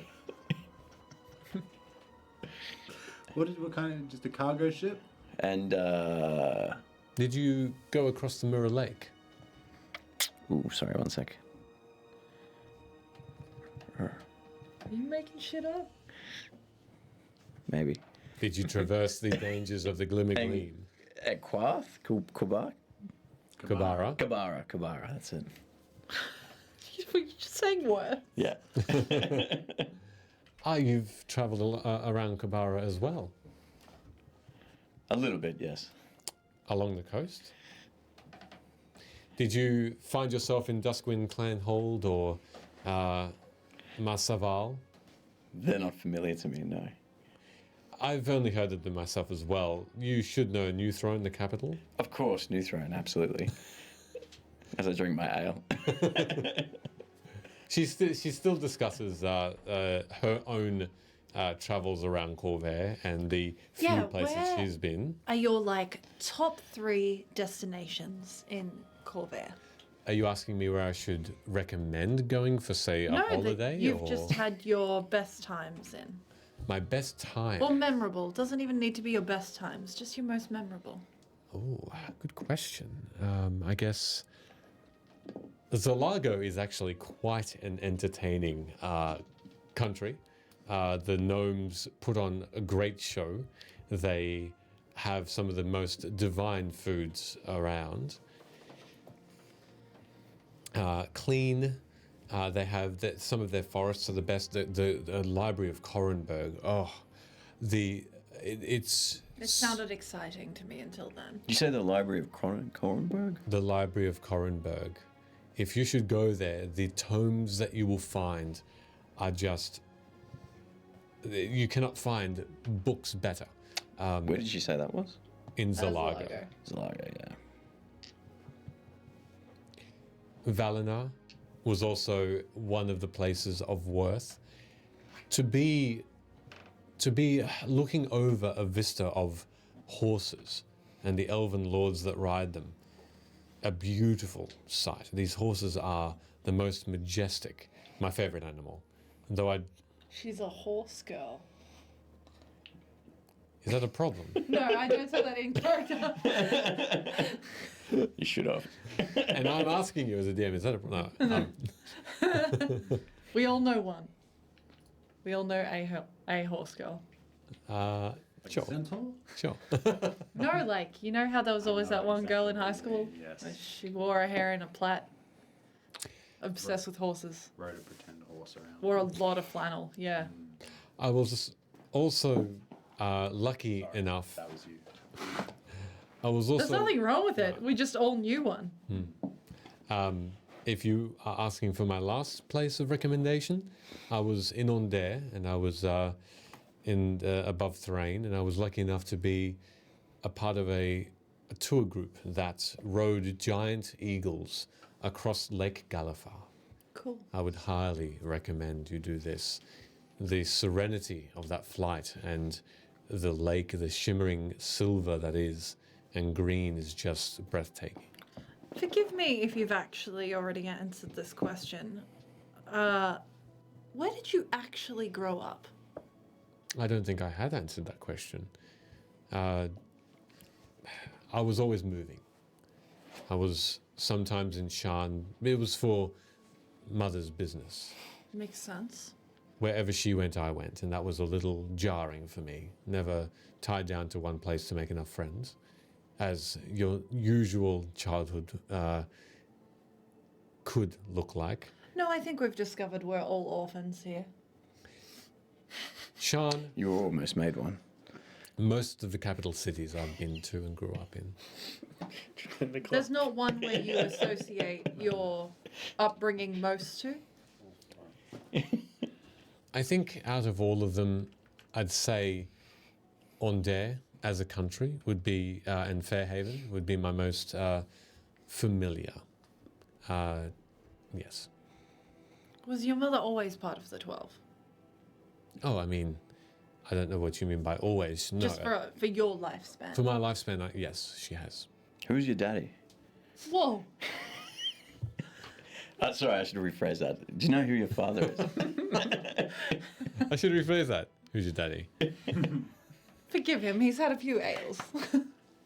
It's true, I was joking about the airship captain thing. Wait, what time is it? It's about 5 p.m. now. Okay, Still got an hour. I'm fine. I'm not responsible for any captaincy if anything happens to our captain. Who's your dad? And what does he do? I did have a father, yes. His name was Ronov. He died. Oh, that's sad. Was he also part of the 12? No. No, I think they were an unseemly pair, from what I was told. I only remember glimpses of him as a child, and then the memory of a child unfortunately fades. I've been trying to bring back more memories of him with magic, but it's difficult. I remember his face, his smile, and his winking at me in approval for me jumping over a creek and falling over and getting up bravely. I think my mother saw him for his looks rather than anything else. He was a simple man otherwise, a fisherman. It happens. It happens. You gotta be careful of that. I don't think I Are you was. speaking from experience? Do you think I might be? As far as my taste goes, not so much. Wow. I'm going to stand watch. You don't think Ivor was tasty? I think Ivor's lovely. It's because of my eye, isn't it? I think most would find him conventionally attractive, but Thank you. I also think as soon as you cross into my friendship group, I'm not very attracted to you. That's a good rule to have. As you mean you were before? No. I'll be real. I'm just playing with you. I was just setting you guys up to roast me so I could excuse myself and go up on. You still have an entire hour. He's just showing that wayfarer commitment to turning up to work on time. Yeah. Half an hour early. Okay. That's it. Maybe Well, they need how to do a about you show handover. your Wayfarer commitment to your friends and tell us where you grew up? Was it always the Mora Holtz? Yeah, why Yeah. don't you? Our parents. Huh? Oh my gosh. Oh no. So do you remember the battles in the Morale Holes?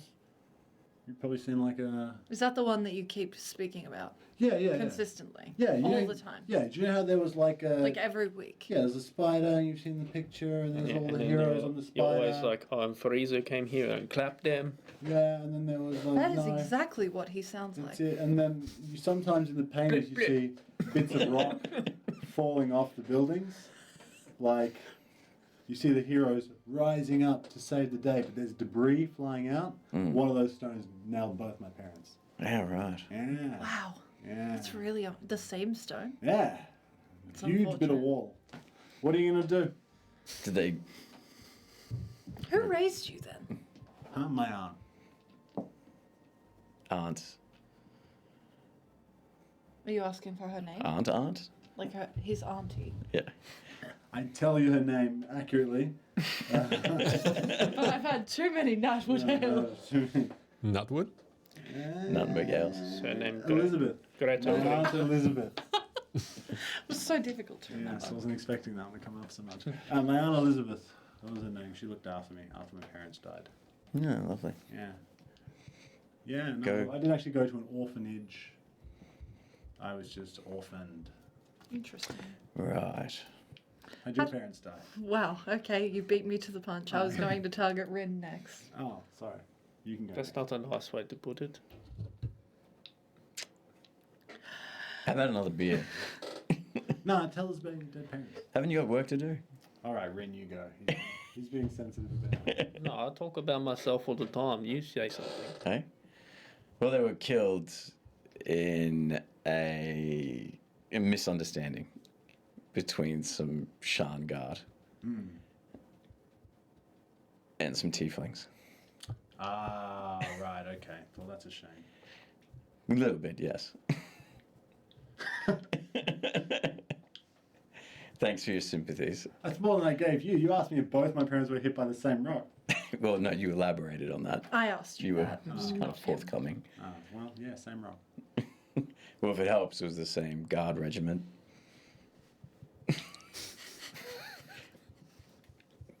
It does. Constellation prizes. No, thank you for sharing that. Are you both deflecting your pain? like? Yeah. Trauma. Yeah. Yeah. Yeah, Okay, real. I'm noticing that. Real. What about you? Yeah, how'd your parents die? Oh, I don't know if they're dead. I just never met Oh, them. they abandoned you. On that note, hello, St. John Smoothie and Rating. Thank you so much Oh, for the hello. Yeah, we're rating. talking about Hey. our parental issues. Yeah, apparently. This Well- is the D&D where You ever make a D&D character that has deep parental trauma? I think we all do. I think we all do. We don't consult apparently- each other beforehand. And apparently all of our characters, we're just learning this because we're only just into our season, are all orphans. So welcome to this this chat We're currently pulling out black and white cards and on an airship. tell me what this looks like. Yeah, exactly. So Jeez. sit back and That's your enjoy. dad. Well, that being It said, looks like my splattered Thank you dad. for rating. Appreciate it. Yeah, thank you. Tell us what you were doing. What were you doing? What were you playing? Where were you hanging out? That's it. technically, if you don't know if your parents are dead, doesn't that make you a foundling and not an orphan? Well, no. I don't know what happened with my parents. I was raised in an orphanage, so thank you for that. Honorary orphan. Yeah, but there's still hope. Oh, is there? Do I look like a face full of hope? Actually, I do. Yeah, Fuck you. yeah, positivity. Is that where you met that rain fellow that you met? Yes. Is he like kind of your brother or something? No. Can't say brother for some reason in that accent. No, he was just my friend. He was just like the only one that wasn't really depressing the entire time and like consistently crying about having parents. But like he was lucky. Amongst the children in the orphanage. Yeah. Well, no, you know how. Okay, wow, okay. You know how a lot of people in that situation like to wallow in their own grief and misfortune, and I understand to a point, but at some point, I think you can only do so much wallowing. The weak-willed children, yes. I was also, I don't know. Get over it, Susie. Yeah. You're almost 8 now. He just didn't do that, and we got along because of that. Because He didn't wallow. I don't really care. Well, it'd be interesting to know what happened to my parents, but I'm not actively seeking that information. It's not something I need to know that's integral to my upbringing, because I didn't get up brought by them. Fair enough. Mm. Yeah, me neither, actually, I guess you could say. Yeah, but he was adopted when I was 10. Oh. Was there a church or something then that brought you up? No, an orphanage. Well, a lot of the orphanages are connected to churches. No, not this one. Oh, okay. Certainly not this one. It was in Valinor. Lots of elves. So many. Darwin is known for elves. Do you know where he is now? Like where he was adopted to?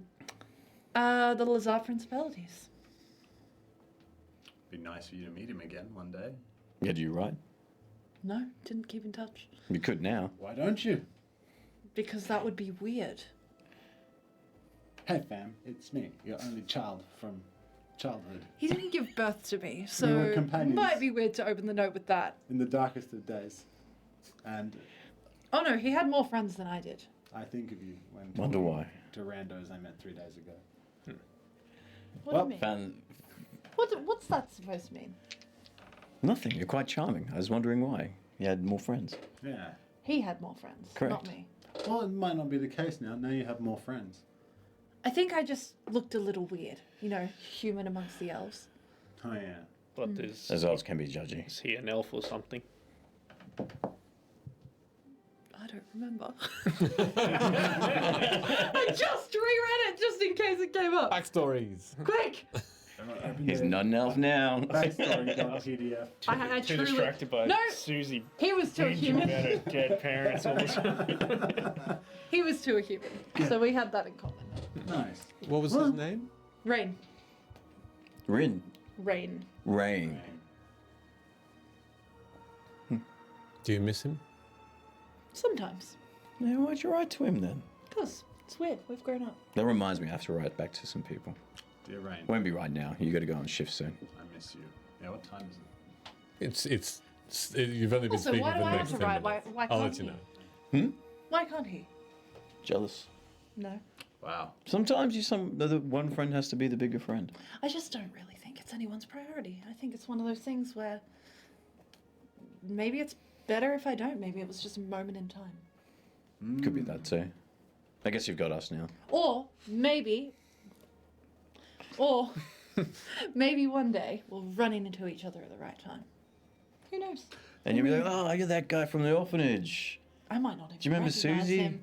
I mean, if we have Such a profound bitch. adventurers, does that mean if we have like a profound adventure that like bonds us through our deeds, you're not going to write to me after we go our separate ways? That's a good question. That's concerning. That's Probably. I would like for you to write to me. Really? Well, Well, after she's out of the Inside. ministry, she's not going to have any people to Inside, I talk to. want to know if this bitch is lying to me. I want to know if she thinks I'm cool or not. That's all I want to know. Oh, come on. Come on. That's a 6. she seems genuine. She's concentrating on the conversation. She's seems invested, and she seems she follows it up with. I'd actually be a little hurt if we didn't keep connected in some way. Okay. Sure. I'll keep that in mind. I do write things down just in case one day I do see him again. Look at that, it's been We 4 can, days like, and you've already tell had an stories. impact on Lila. Hang on, you're keeping a journal for when you're reunited, but you won't send him a letter. No, not for that. Right. It's specifically for my own reflection.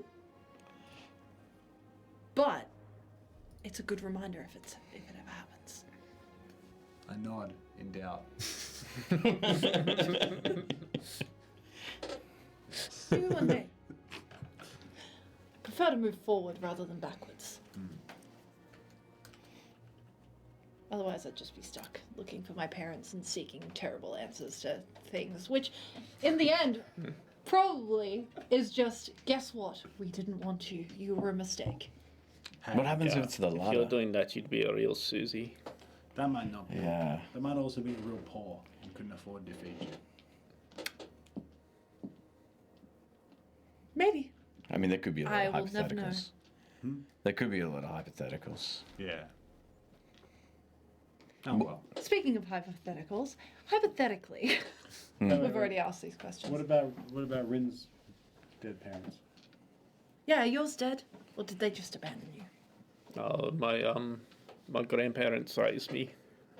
They told me that my mother died giving birth to me, and I don't know, whenever I asked them about my father, they kind of look all sad and change the subject. Okay. No one ever really talks about him. Do you have a name? I don't know his name. Do you have any pictures? In the village where we don't read or write. Well, I don't know. You're good at art. Maybe someone drew a picture of him. No one ever speaks or anything about him. But my mother's name was Lalande. It's a cool name. What were your parents' names? Shit, I can't remember. I don't know. I haven't thought about that since I was a kid. It's written down somewhere in the You call annals. them mum and dad, don't you? Yeah, in my head, I guess so. That's weird. Just mummy and daddy. I'm like a What about your- full-grown adult. What about your parents? What were their names? Freya and Zendrick. Cool.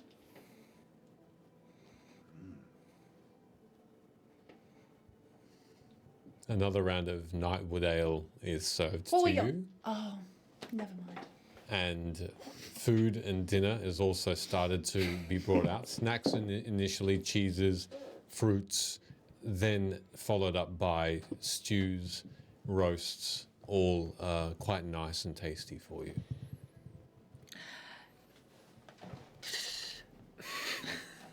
Whoa, And you're gonna get the burps. Not like that's right. I'm just saying that I'm eating. Yeah, You might eating. upset Rin.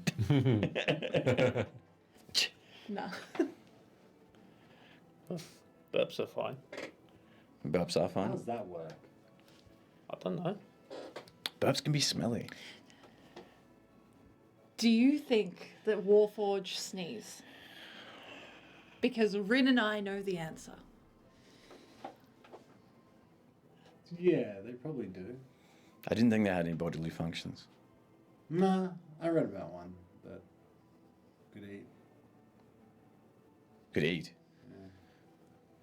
I don't remember much, but I swear I read about it one time. Well, the actual answer is Lila says, of course not. no. DM, the actual answer is because we found out. Well, Lila says no. I don't believe they do. She says, at least for I haven't heard any of Warforged sneeze. I haven't done any particular investigation myself of their bodily functions.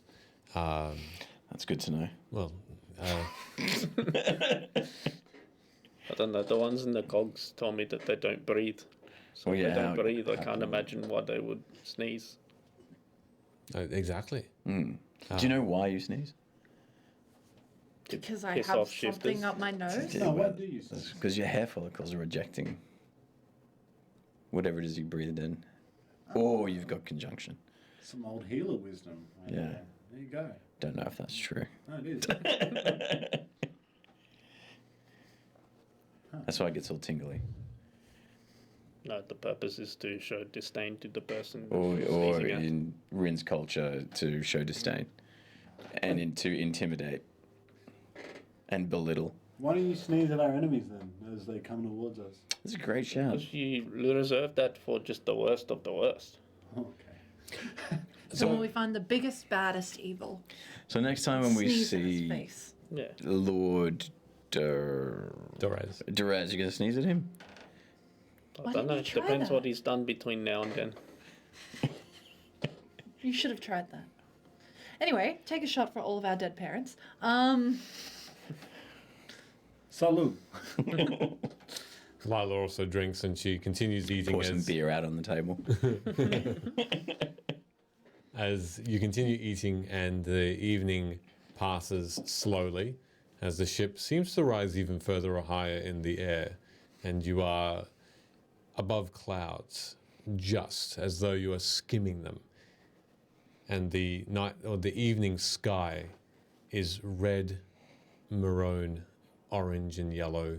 Blues also are a beauty to behold, and stars adorn above. I'll probably move to like closer to the side to watch all of that from a good vantage point. All right. And as you see the evening by, you notice as Ivor is asked to go on to first watch, See, Ivor. and the want a dinner beer? is done, And though the air is a little thinner here, it's not impossible to breathe without concern.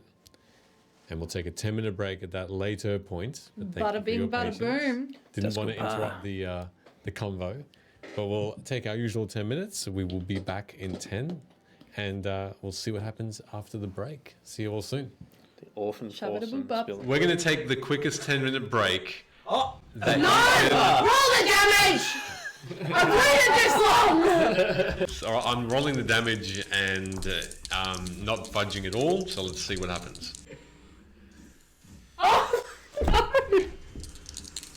Wrong one, another round? Oh jeez. They're calling for a cliffhanger.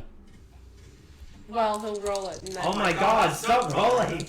Oh no.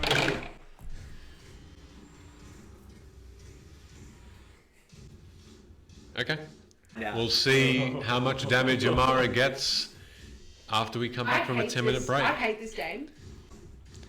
We'll see everybody in 10 minutes. And I rolled a 20, 25 for Okay. stealth check. 25. Okay. Oh!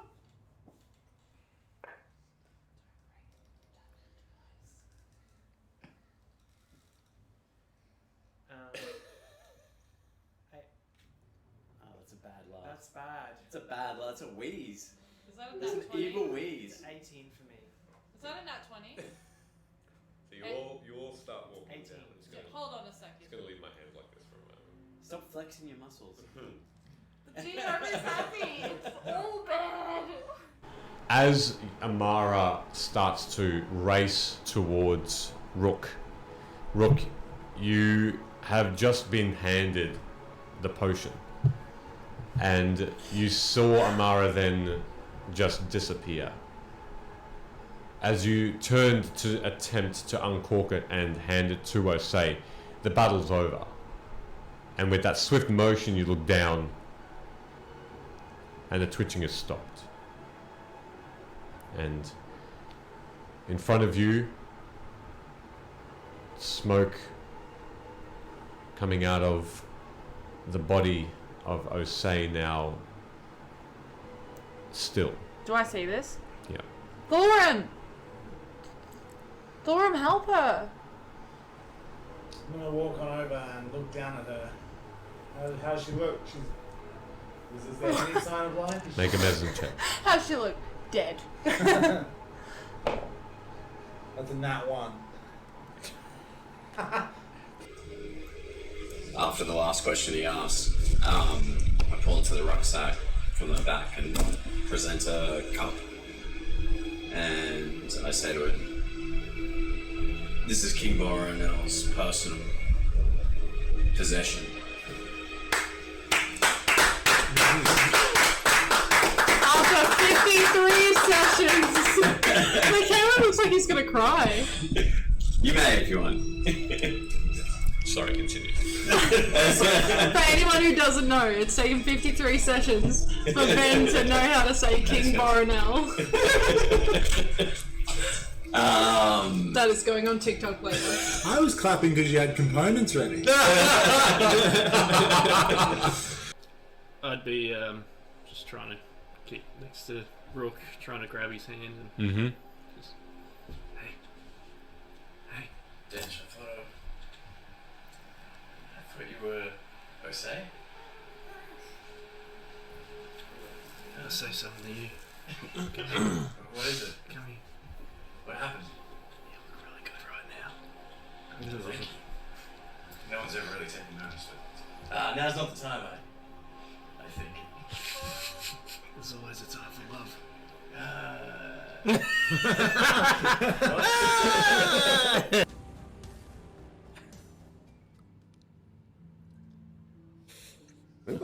Welcome back. By far the weirdest way to start a stream. We should have called this ASMR cheese eating.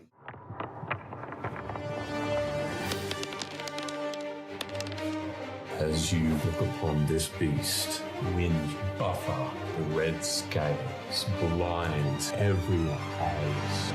The dragon attacks all around you. Birds fly away.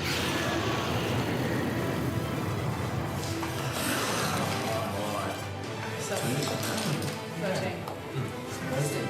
1. Make your attack.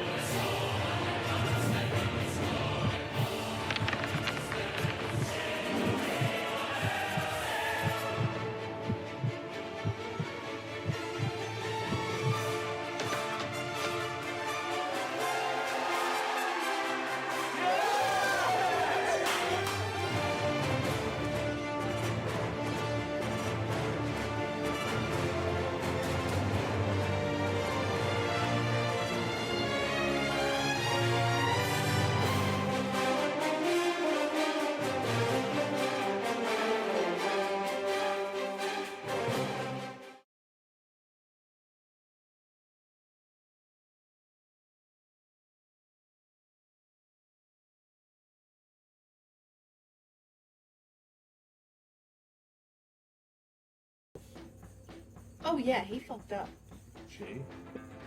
Charlie's to Rook and says, look, this is getting a bit corny. Oh, dance again, quick! It's Aaron Cochran, that's why.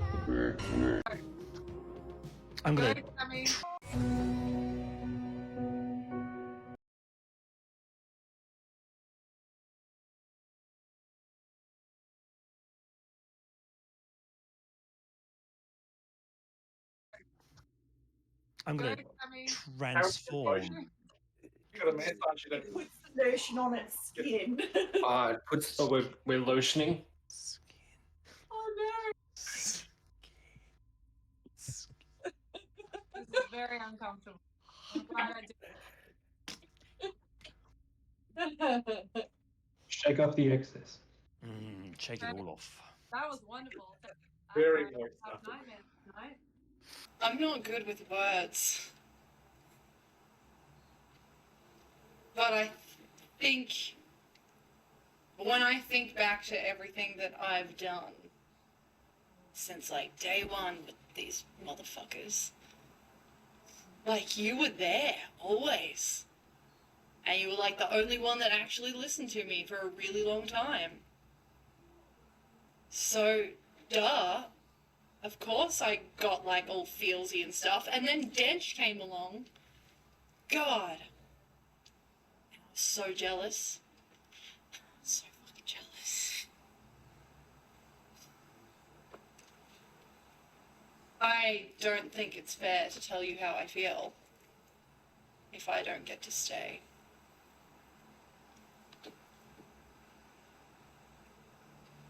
That would be cruel. But I think you know. Well, Amara, I love you.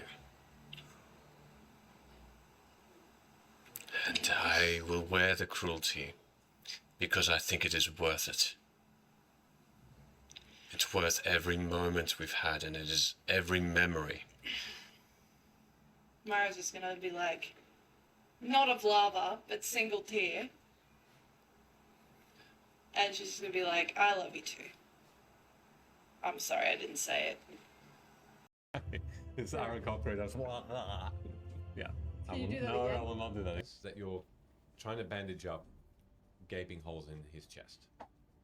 And I got you, buddy. you kind of now realize that your initial investigation of his body reveals that his head is missing. I thought I had him there, guys. Tell us the things you're going to tell us. Okay. And maybe we'll let you live. Yeah, if it's Are you lying? I'll actually laugh. Like in character. Are your shoulders like that? It comes out exactly like that. I don't know what they're gonna do. You have feathers in your hand of this Pegasus. Do we see the children? Yes. Yes. I'm gonna try and catch the children. All right. They're moving very quickly. So what's your flying speed? My flying speed full is 60 feet. Okay. 60 feet. Okay. They are falling a bit faster, but you can attempt to. It's our first kill in the campaign, 2 innocent children. And as you get closer, you see lives.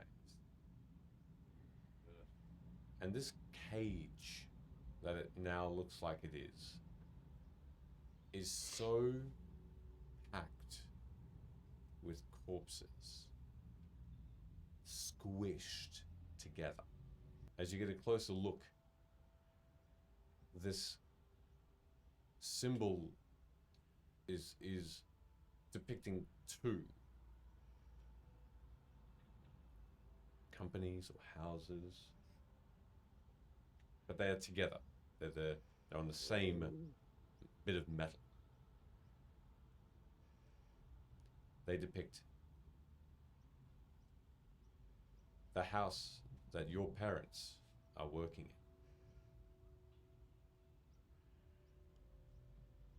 And they depict the symbol on the other side of House Tarot. Oh, fuck you. And we're gonna end that. And we're gonna end that tonight. And that's it. That's it, everybody.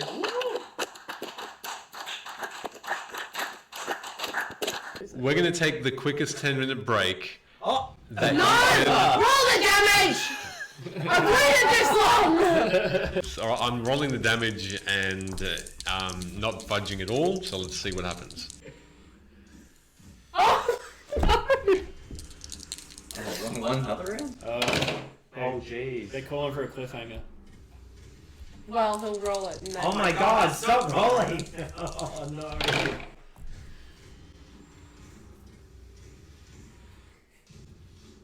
Okay. Yeah. We'll see how much damage Amara gets after we come back from a 10-minute break. I hate this game. We'll see everybody in 10 minutes. And I rolled a 25 for Okay. stealth check. 25. Okay.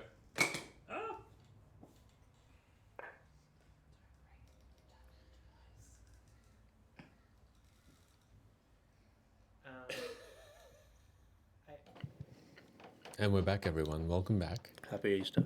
Happy Easter. Oh, we got a hole in Should your we mouth. celebrate? So, the evening passes by uneventfully. During that time, Lila says that she is just going to discover a little more about the ship, find out what's where, go down into the hull and just have a bit of a look around more than anything. And for the majority of the evening, you no longer see her unless you seek her out yourself for something or another. During the evening, and then over the next 4 days, the ship uneventfully continues to fly. Long rest, long rest. You do all have a long rest 4 times. Just make sure you hit the long rest button 4 times, guys. because it will refresh. It adds to it, right? It adds temporary hit points and stuff every time. Yeah, cool. If you do it. Oh, how many temporary hit points? Huh? How many temporary hit points? Oh, joking. right. all of them. 3,000. Yeah. Fuck yeah. Invincible! Let's take on a fucking dragon! So that should be the quote. Just hell dive into the ground. During the night, or during the next few nights, actually, I might just get the order of the people who are in the order of the lookouts. 1, 4. You decide. Who went next? 2. Yeah, cool. So going around in that way. So night 1, I'll just get everyone to make 1 perception check for the few hours you are on watch, please, as part of your roll for coin. Nice.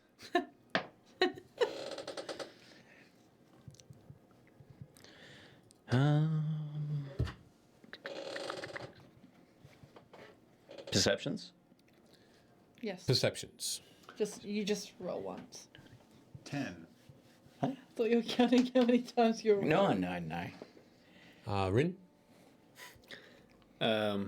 Look, this whole time I would have been trying to practice writing. And I'll be like, yeah, I'm going on my watch, and then just been face down in Whoa, some that's a parchment. new accent.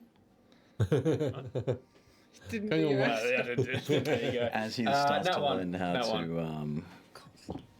read and write, he starts to talk differently. more equivalent. What'd you get? 20. 20. I also rolled that one Yeah. Okay. for a total of 5. Okay. And okay.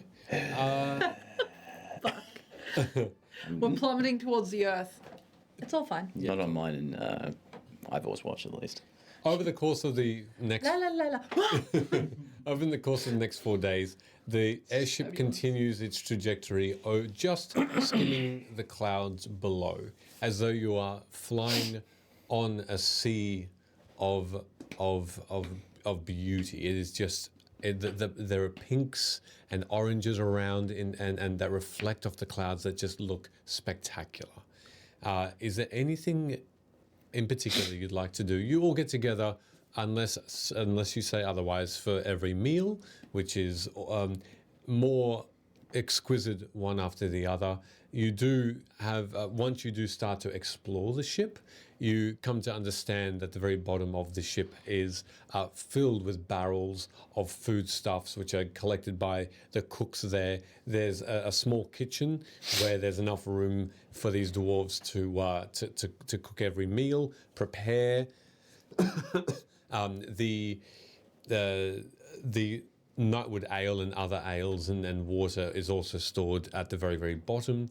You see that there's a level that has guards' quarters, other bedrooms for other guests, weapon rooms that are filled with weaponry and stores of clothing, spare clothing. There's a washroom where every couple of days your sheets on your beds get washed and replaced as well. So it's a moving, it's almost hotel in its experience. All very, very well equipped. Is there a swimming pool? Far, far below, you notice a plank that you can walk good. over and dive off. Yeah. Good. Over the net. Is there anything in particular you'd like to do over the next few days to pass the time?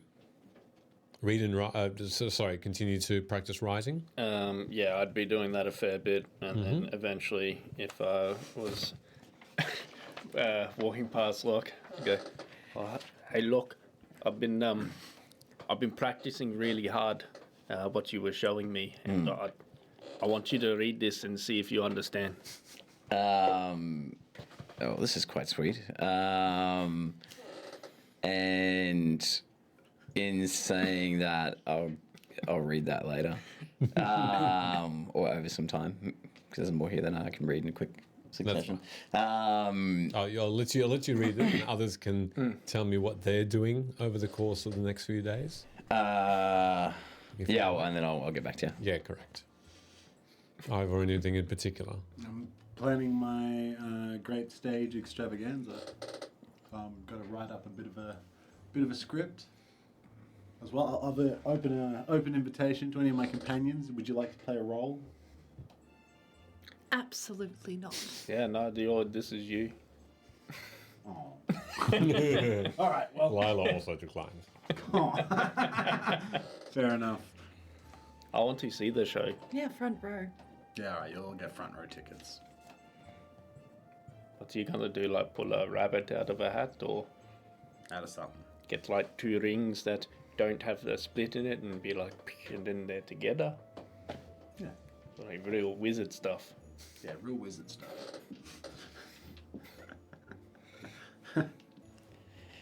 Anything that you'd like to do, Kalani?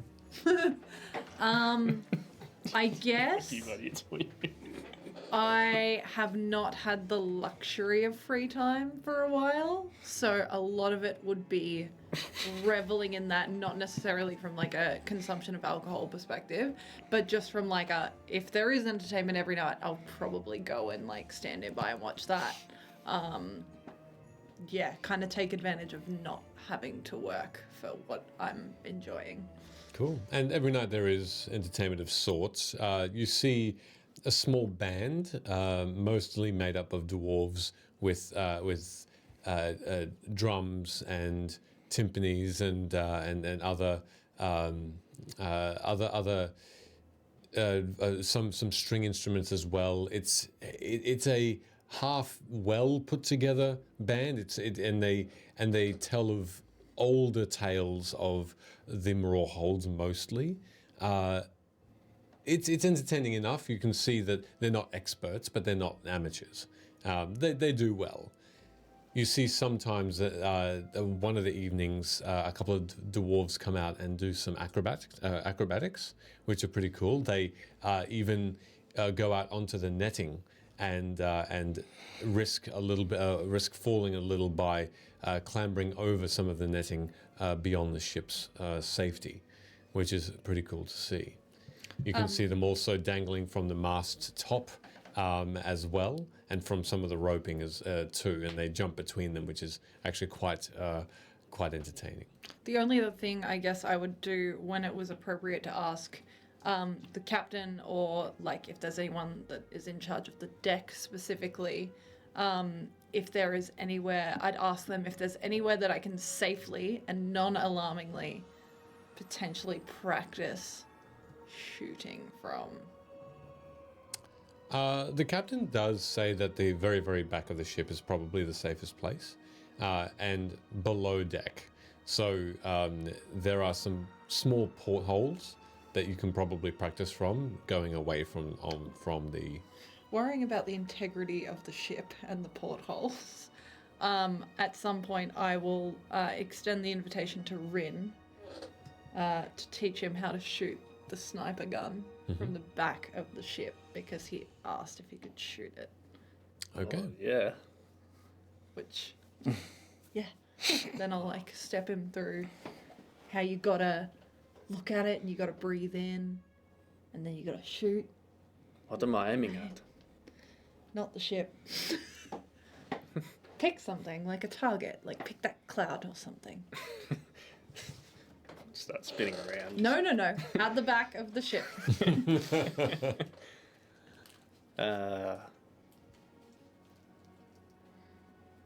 don't know, but that wouldn't really be anything. Pick a funny shaped cloud. Yeah, all right. That one there that looks like a pine marten.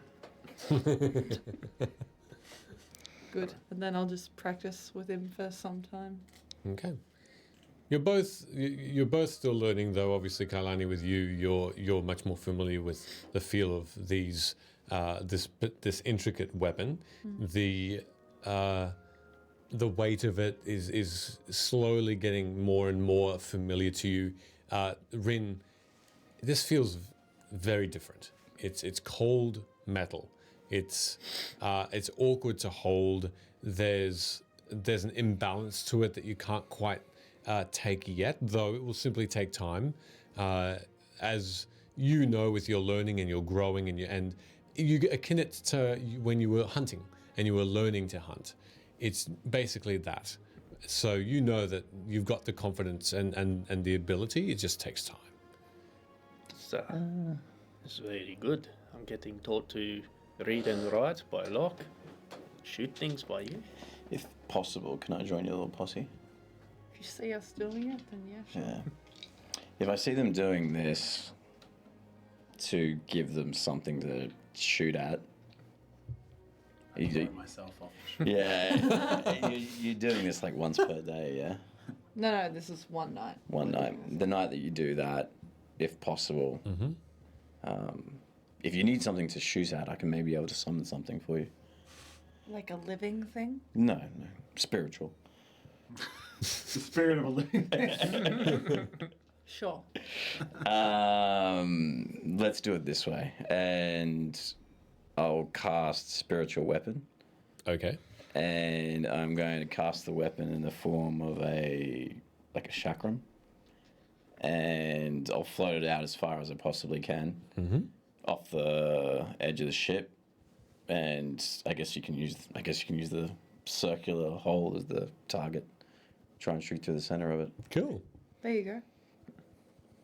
You first. And I'll just watch and concentrate on the spell. All right. Do I add anything? Dexterity modifier. 19. Okay. To you, I mean, you can see in It's the a dark. +1, so it'd be +1 as well, wouldn't it? Dexterity +1. Correct. Yeah, it is a plus 20. one 20. masterwork. Dirty 20. Dirty 20. In which case, you are fairly confident with that triple projectile as the barrel turns and 3 projectiles fire from it, this billowing smoke initially, and then that gunpowdery smell still in your nostrils. Each one finds its mark through. Excellent shot. Beginner's luck. Yeah, I feel like such a man. Your turn? Maybe I could write a story about the pine marten with a gun. You absolutely could. Now that you're learning how to read and, well, learning how to write. How was that note that I wrote? Would you read it? I think you missed some What was your words. What was your favorite part? I tried writing a little story about two pine martens. Can I, please? It's No. It's not stream appropriate. I understand. No, it's you should read that out loud. Final stream it episode. encapsulates a little bit of romance I didn't realize that you had in your heart. Yeah, the two pine martens there. Is this a kind of a sacred animal where you seem to be talking about pine martens for the last few days? No, you just made me think about them the other day. Are you missing home? Yeah, a little bit. We haven't really been anywhere that's like nature in a while. That is true. I mean, keep at it, and you might be able to get more through more than just one paragraph. But what was your favorite part?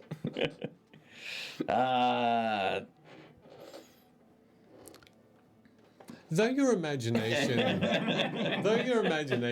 Rin, certainly has you thinking of such things, for the small amount of time you've learnt or you've gained skill, unfortunately, you may not be up to that level of the written word. Though, damn it, if you're not going to try, Yeah. and put imagination to paper. Yep. I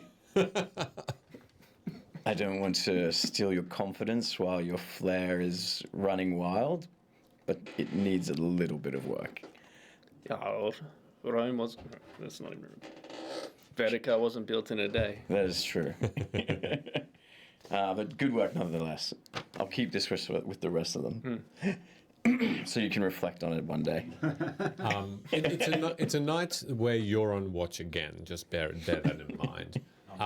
You're because you three are below deck in the hull, firing this gun through a porthole at the back How of the many ship. shells do I need to get rid of? You can tell me. So you're the owner of the gun. You let me know how many you I'll have a want think them about it. to fire because you're the teacher It's here. 3 per. Yeah. 3 per. Are you going to take a shot? I think we've moved on from Oh, okay. Could you make a new perception check, please? As it's the sort of almost a second round of evenings. If I crawl up to that crow's nest, if I go up there, can I roll with advantage? Because I was going to do that. You have dark vision? No. Then no, unfortunately not. For Barely have vision. can I ask just the group? I'm assuming we're spending a bit of time You're a dwarf. together before we all head off on our different ways. You're a dwarf. You've got dark vision. Do I? You're a dwarf. You sure? Or am I thinking of Velo? Yes, you are. I've been thinking of that. You've got dark vision. Yeah, You're a yeah, dwarf. I am thinking of Velo. My bad. Shit. Advantage. If I can I, before you read out your roll, before everyone goes on watch, I don't know if this would work proper because it would. I'd look to catch up with everyone's cast guidance on them. Okay. How long does that last, and can you do it for everyone? I think it's just a round, so I don't actually know if It lasts a minute. it does last. So it would depend on when he rolls, It could be. I guess. Well, you going down? You going down to Kalani? Okay, and I just sprint up. Yeah, cool. That's fine. No, You I'm can use kidding, your I'm guidance. kidding, I'm kidding. That's so cheeky. I was just trying to do that before you That'd be head amazing. up. That'd be amazing if you were. That's too forgiving. Perception, you said? Yes. That is a 15 With advantage? with advantage. Sounds good. A real cooked without it. As you peer around, you notice that there's it's evening. You're getting up until about almost the end of your shift. In that case, as you didn't take that guidance straight away, by that stage, a lot of the ship is quietened down, apart from the very, very, very occasional snapping of gunfire coming from the back of the ship. If you are still doing that. You do still notice that the Warforged have not stopped controlling these air elementals. You're closer to them in the crow's nest just to see their forms a bit more clearly. And goodness, these air elementals look strong. If they're a bit more humanoid shape now, and you notice that they seem to be buffeting against something. They're not just wavering; they have a purpose. And they seem to have independent thinking, as you notice that they're moving quickly in this confined space around them, as though they have been caged to a point. You get that information for free. You have Arcana and knowledge enough to know and to have read up a little about this, especially that it's a mode of travel. As you look behind you, you notice that you're still skimming on clouds. You're not quite sure of the weather outside the ship, but it's warm here, as though House Loranda wizards still seem to be controlling the temperature on the ship proper. And then you notice a dark shape rise and breaking the calmness of the clouds behind your ship. Breaking how? Like a solid object that's just moving, or is the object itself like oscillating? No, just a solid object that seems to be moving. It's in the distance. It seems large for how far away it seems to be. How far away would I guesstimate it to be? Only a few hundred yards away. I guess I'll just. Is there a bell or something I'm meant to ring? There's a bell right above you. I'll ring the hell out of that bell. So there's something to our stern. Yes. Stern. Correct. All right, you're yelling that out? Yeah, Okay. You all may have been dozing or simply looking out on the side or sleeping, but you all get woken by a bell and Ivor's shout. How many days have passed? 5. Out she goes. Do you want me to message you what I was doing over there? Yes, please. Okay, all right. That would be great. Oh, unless, no, for the purpose of this, if you want to keep it private, let me know privately. But if you're happy for others to know, let me know like that. Not really. I'd probably be catching up with Rin to teach him where I can. Yep. And while he's doing his thing privately. Yep. I'll be attempting, if possible, to one of two things. Mm-hmm.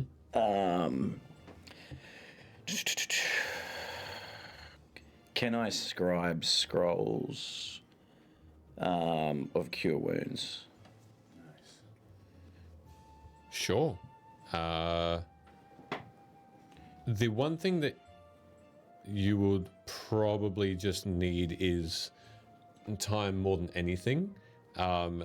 Give me a minute to check something, and then I'll let you know. If it's easier, or one of two, the detect evil and good, or both, over that 5-day period. No problem at all. Okay. However many I can pump out and. Yep. No worries. Other than that, teaching him, catching up with Kalani. Yep. Having beers. Nice. That's about it. Okay. Catching up in any particular way, or just a general thing? No specific thing you need to talk about? If there's any downtime part, I might talk a little bit more about the actual dream that we may or may not have had. Sure. If anyone remembers anything else about it.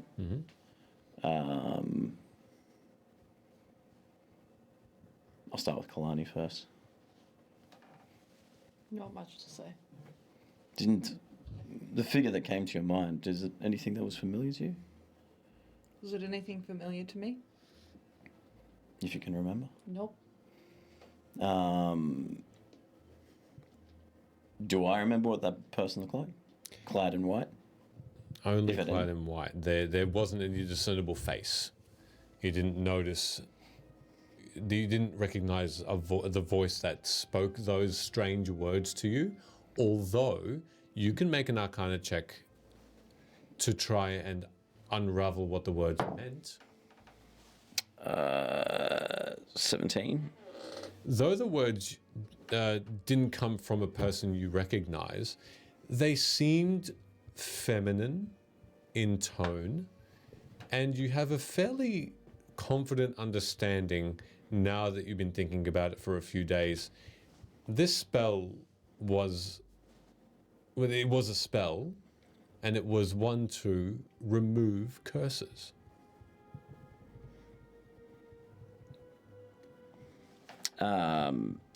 I'm assuming that would probably be a similar just keep things quick. It was a similar conversation with Ivor. Yes. But I Don't think, remember. yes, but I hypothesized that the one who took the spell off us was the guy who got sent to kill on the 12. We told him. Am I there at that point? You get.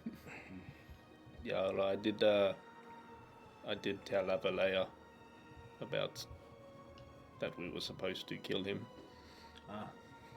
Am I correct in thinking that the one that we were sent to kill was a guy or a girl? A man. I'll allude that I feel like it was a female's voice. Yeah, I don't know if it's because I told them or not, because I didn't want to kill them. No, fair enough.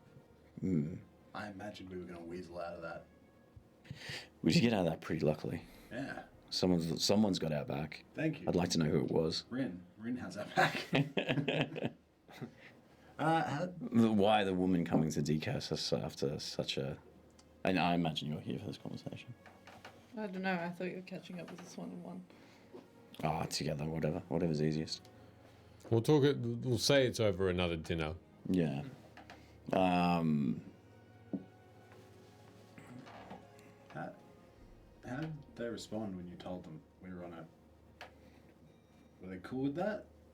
Well, I told Avalea.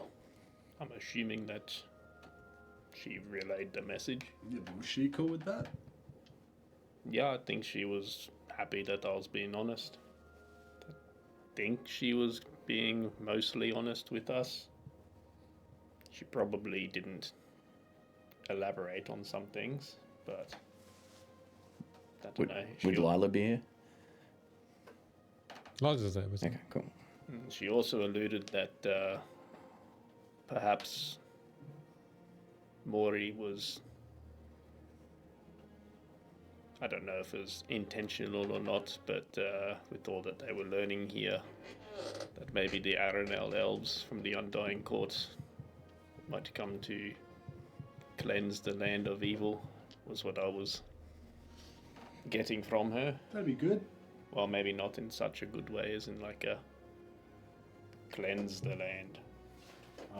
As in indiscriminately cleanse the As land. in we're kind of evil. Possibly, but I don't know. She was being very cryptic about a lot of things. Oh, hey. Those coordinates are to a land far, far to the south.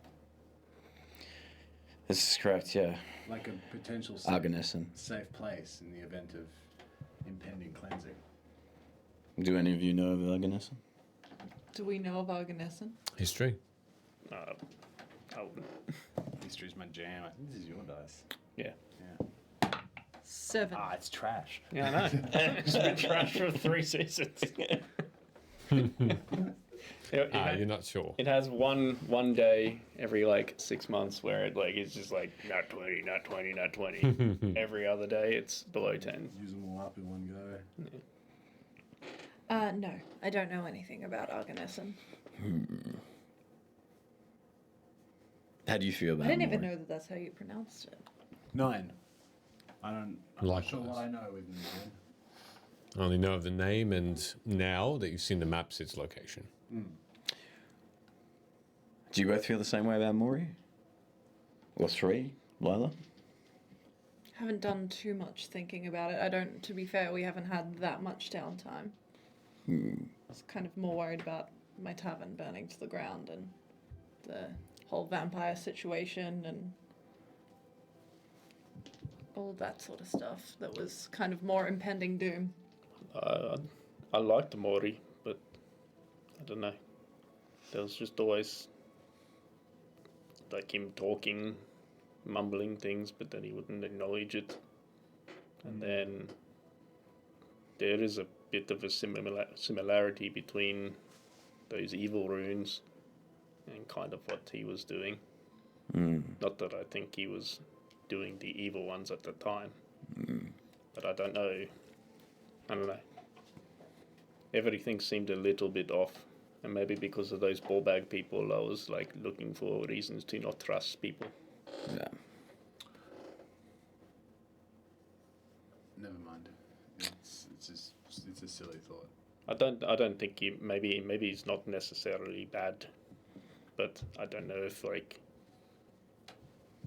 unintentionally they're like, oh, we're coming here to save this place, but saving it means like. Yeah, that's exactly what I thought. I was going to say, he didn't seem too evil when we were with him.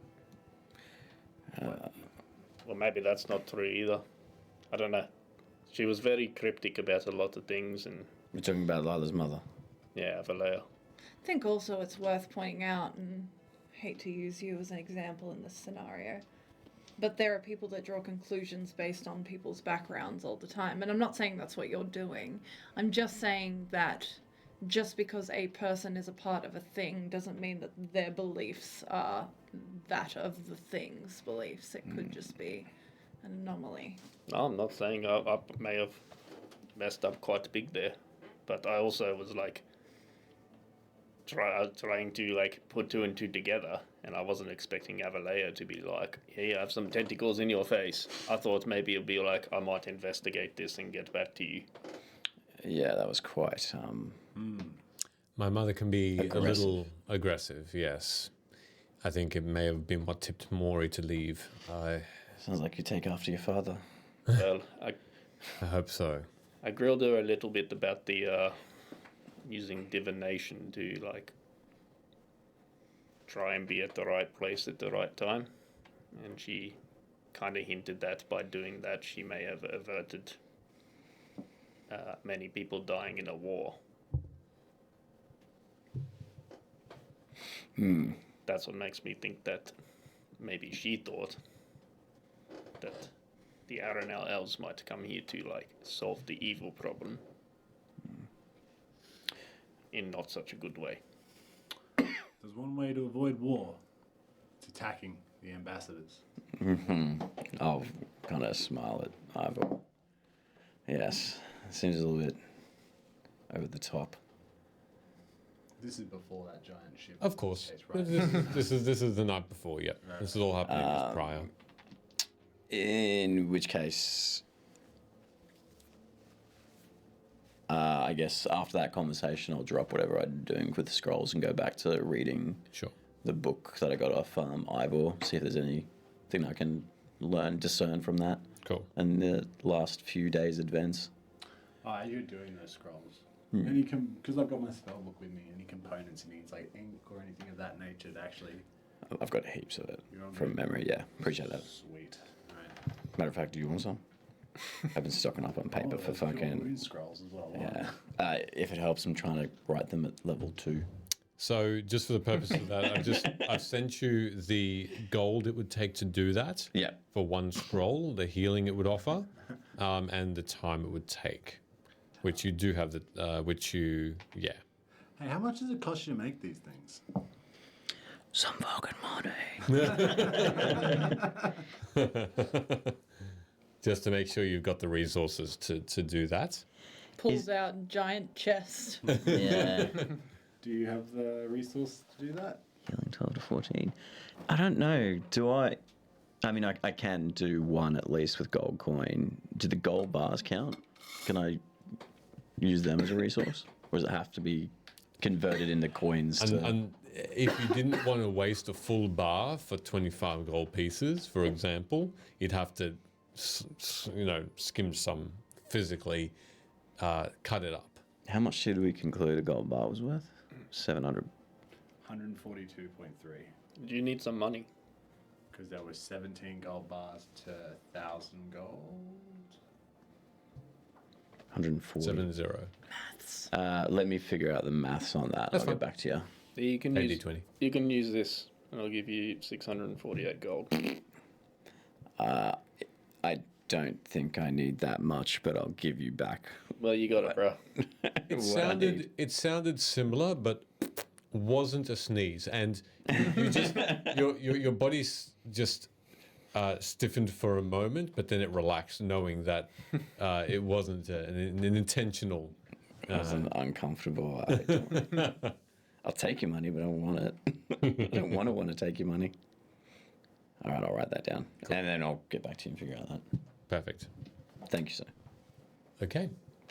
As that evening concludes and we race towards this evening, and your vision of this object rising up from the cloud cover alerts you, and you all quickly find yourselves outside. The 14 or so dwarf guards of House Durasco have their weapons drawn, their crossbows, and they're looking in the same direction as you're pointing, Ivor, and the captain comes out, and you also notice that the ship starts to gain speed. You can see it. You can feel a wind where there wasn't one, as though it's a ship, and you also feel you hear the ship creaking ever so slightly more, as though the wood just rubs against each other on the deck below you. Hey, Blue. As you watch, the object moves higher into the sky to almost be level with your ship that you're on now. And it seems to be gaining. How far back is it now? 300 yards away. Okay. I would have come up to try and find Ivor the second that bell rang out as well. Sure. So that would be, about almost 300 meters away still. And you find yourselves seeing this object. It's cylindrical in shape. It looks like it has wooden wings, which seems to be now looking like it's moving like a bird's wings would. It's flapping to a point, these massive wooden wings. And getting closer, you can't see much more than that for now. But you hear something. It's this, and you see a harpoon, a massive harpoon, strike the ship that you're on, and it shudders the ship to a point of it listing a little to the side. And you notice, and you hear bits of wood explode out from the bottom of the ship. I've seen this film before. And you hear the captain start to calmly command the dwarves to see where the damage is and to cover it up and to make ready the cannon. And you see half of the dwarves start to go down below deck. And Captain Windermed looks around to you all and calmly says, "I believe we have company." Is the ship like... It's righted itself. As soon as it started to shudder, it righted itself. It's now moving quickly away. Okay. It's not leaning anymore, not listing, but it's moving quickly forward. So the harpoon is still stuck in the deck. You can't see it from where you are. You're not sure. It happened. It struck below, and on the hull on the left-hand side in the direction you're traveling, but you don't know if if it flew away or not, or if it's still stuck in there. I'd like to have a squiz at that. Are you looking around, so from the deck down, or are you going underneath? No, I'm just kind of peering over. Oh, peering over? Sure. As you look over, you do in fact see that it's embedded on the side of the ship. A big beam of wood. It doesn't actually look like it looks like it's a tree trunk. And is there like a cable running from it to Nope. the other ship, or it's just a giant spear? that Giant flies spear. at us? Yeah. Oh, that's scary. Oh, that's scary. Hey, Lila's eyes glow as she looks, as she's at the stern, and she looks beyond above the ship's the captain's cabin, beyond towards the back, and her eyes are glowing white, and she seems to be casting some sort of spell. I'd like to find a spot where I could like hold on to something, so that I'm not at risk of if something else strikes of just flying Sure. loosely. Okay. And if or when I find that, I want to try and see this other ship. Does it have like a flag or any symbols or insignia? Yeah. Make a perception check. As you're towards the middle of the ship, because it seems like the sides are quite high, preventing you to fall over, and also there are plentiful amounts of rope around that line the sides of the ship too, as though they're there for support, and they're quite taut, so you can hold on quite easily. Yeah, holding on nice and tight. That is a 23.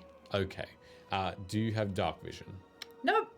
I'll have to get you to roll it with disadvantage. I already rolled, Michele. Fuck. I hope it's higher. No. Don't worry about it. It's an 8. It's an 8? Yeah. You actually do see, there is a flag on top.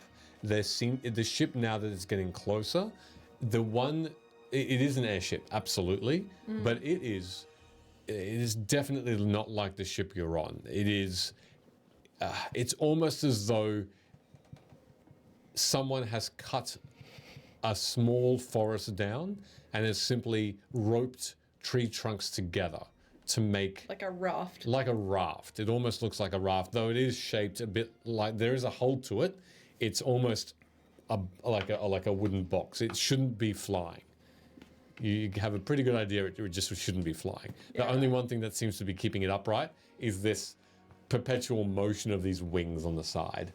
What are the wings made out of? Wood. What, like just solid, thick wood? It seems like it from your vantage point, yeah. You hear another fire. You hear another, and though this thing looks crude, its aim isn't. And you see this time a massive spear in the back of the ship again, close to the one that just struck it. But this time it has a massive rope that's attached to it. Sick. Nice. Does it sound like an explosion firing the tree towards us, or just the sound of a tree whooshing through the air? It sounds like so far the tree whooshing through the air. You don't know if anything's exploded. But you see now that there's a rope that is taut, that is holding onto this ship, and instantly Lila points a finger down and just echoes a word in the space around you, and it overtakes your ears, and you see fire just burst from her hand, exploding the rope in just pieces. She's a boss. She's a boss.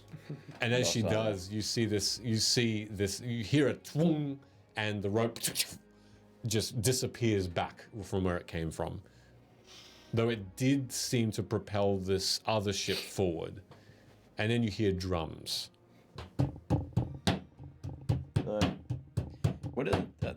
Is there a commotion below deck where the dwarves are getting cannons ready, or You hear the creaking of metal, as though these massive barrels are turning. You see nothing else, but you hear,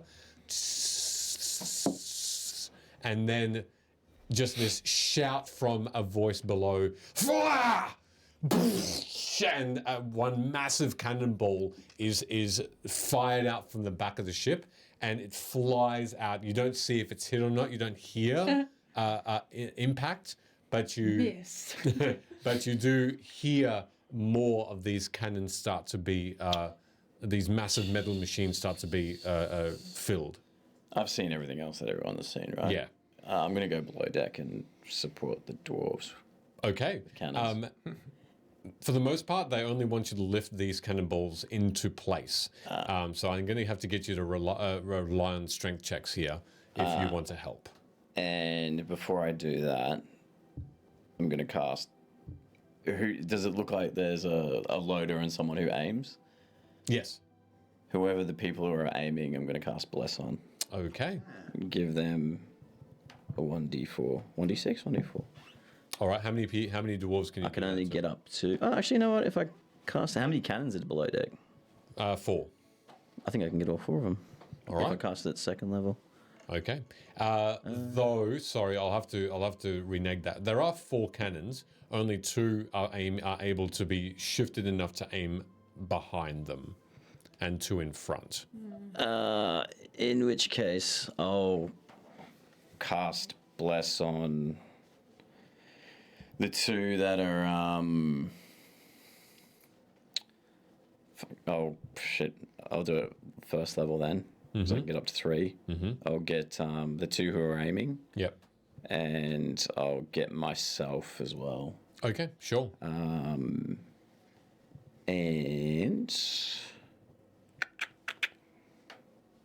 yeah, I'll need to concentrate on that. And yeah, I'll try and help support. All right, and you start to lift these cannonballs to their place, casting those spells. You can make a strength check as you're below deck, and you're still in the crow's nest. Oh, I come down. You come down now. Main deck, yeah. Yep, cool. You all notice, apart from, and it's clear to you that another object has risen from the cloud in front of the ship as well. Same shape, a few hundred yards away, but it's clearly looking like you are being flanked by 2 vessels looking very similar to each other. Weird question. How maneuverable do these boats look? They look lumbering and just they're not turning at all. They're just following the same trajectory as your ship. Your ship looks far more maneuverable, sleek in comparison. Where's the captain? Captain's there. He's calmly asking orders to repair the hull. He's making sure that there's enough dwarves that are going to assist. He's making sure you're okay, and he's also looking through this very, very long, thin-looking tube that seems to have a glass piece on one end and a glass piece on another, and looking through it towards the front and the back. It looks quite similar to some of the scopes that you use. Which ship that's flanking us is closer? Closer, the one behind you. One behind? Okay, I'll move closer towards the back of the ship. I'll pull out the 3-barrel bloody sniper rifle. Yeah. And I'll just see if I can aim at anyone that looks of import on the other ship. Okay. Make a new perception check then, if that's okay, as you look through the scope. You can do this with advantage because you are looking through this fairly specialized piece of equipment. 7. Okay. As you look through, you notice figures running around on the other ship, but you can't quite make out what they are. Then I'll go for the biggest one. Sure. Would I be able to assist Kailani by having shot the gun before? I know that particularly with a ship that's probably rocking, stability would be helpful. So if she's two-handed on the gun, try to stabilize her. You can sort of, how do you want to do that? Well, without grappling, I don't know, kind of, something to do, like hold her, if she's like in a squatted stance or something like that, like put pressure on the leg that's trailing on the ground or something like that. Okay, as you do stabilize Kailani, your shot won't be a disadvantage anymore. Okay. As the ship does seem to list from side to side ever so slightly as it gains speed, the ship in front doesn't seem to be, or it seems to be slowing a little, as though it's trying to make your ship slow as well. Make your attack as you spy what you seem to think is one of the bigger figures on this ship in the rear. That will be a dirty 20 to hit. Okay, make your damage. It does hit. Okay. So it's radiant, I believe. For each bullet, yeah? Yeah, so that's 3 points for the first one. 1 point for the second. You got this. And 3 points for the third. So 6, 7 in total. 7 in total. All right. You notice through the scope, your projectiles hit true, and you see the figure that you were aiming for, one of the bigger looking ones, arch the back and disappear from view. Cool. Get Ricky wrecked.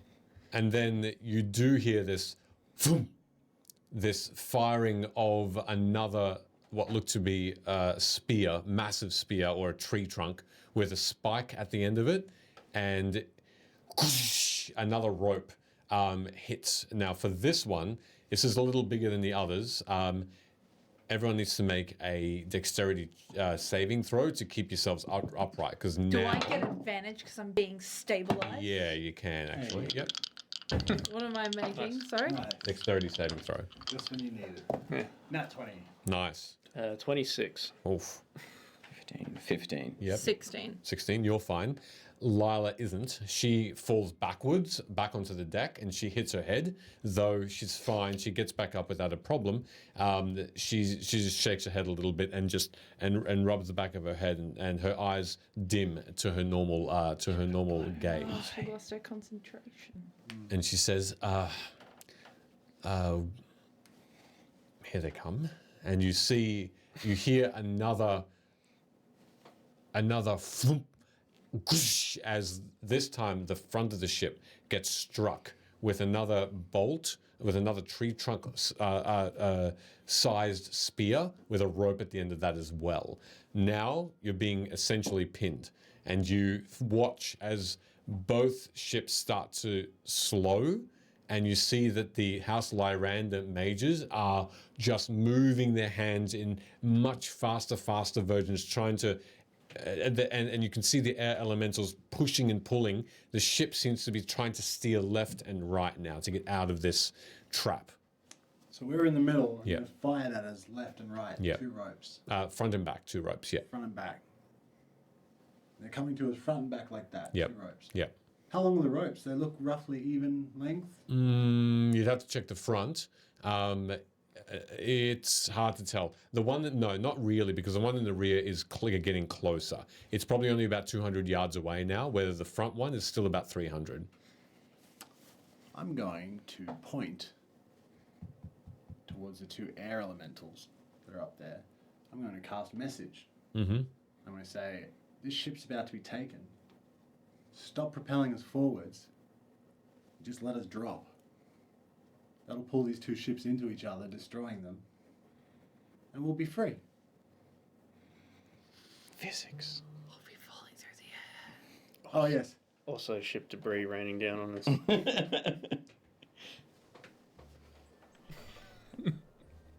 They're air elementals, they know. That's what you're sending? And also, give me a heads up if you're going to do it. Also, maybe save our lives afterwards. A couple of things happen at once. Instantly, one of the wizards of House Lyranda turns, and in this calm but firm voice, this Warforged looks at you, and though the arms are still moving in concentration, he says to you in your mind, "Please do not interrupt. I am trying to steer the ship away, not forward." And then almost at the same time, you get this whistling of deafening wind in your mind, and it rings through your head, and automatically you get this vision of pain in the front of your mind of communication. They're not words, but they are feelings, and you simply have this almost urge to break these enchantments that are holding this air elemental down. Make a wisdom saving throw. Let's have a looky. Ivor becomes evil. Let's have a looky. Ivor, more like evil. Wisdom saving throw? Yeah. My wisdom's not great. Well, that one translates to, "You're not my supervisor." Sorry, forgive me. I should know off the top of my head. Never. You're fine. It is 13. A 13, okay. For the save. Yeah. You're okay, though you understand that the communication towards you was not friendly. The communication probably has failed to have them help. Let's try. They seem to be buffeting themselves back and forth within this magical cage of sorts, trying to either get set free during this moment of panic that House Lyrander's wizards are trying to keep under control, or they're trying to actually do what their job is and steer the ship one way or the other. You're not sure, but they are buffeting against this pull that the ship's having, and the ship's back and front are getting closer. All of a sudden, you do this drumming that's sounding behind you and now in front of you just gets louder and louder, and you hear this chanting over the top of this drumming now as you see the figures on both sides. Now that the ships seem to be getting closer, they seem to be congregating around the closest part, or the back of the ship and the front of the ship of theirs, and you see these figures get a bit more in sight, and you hear,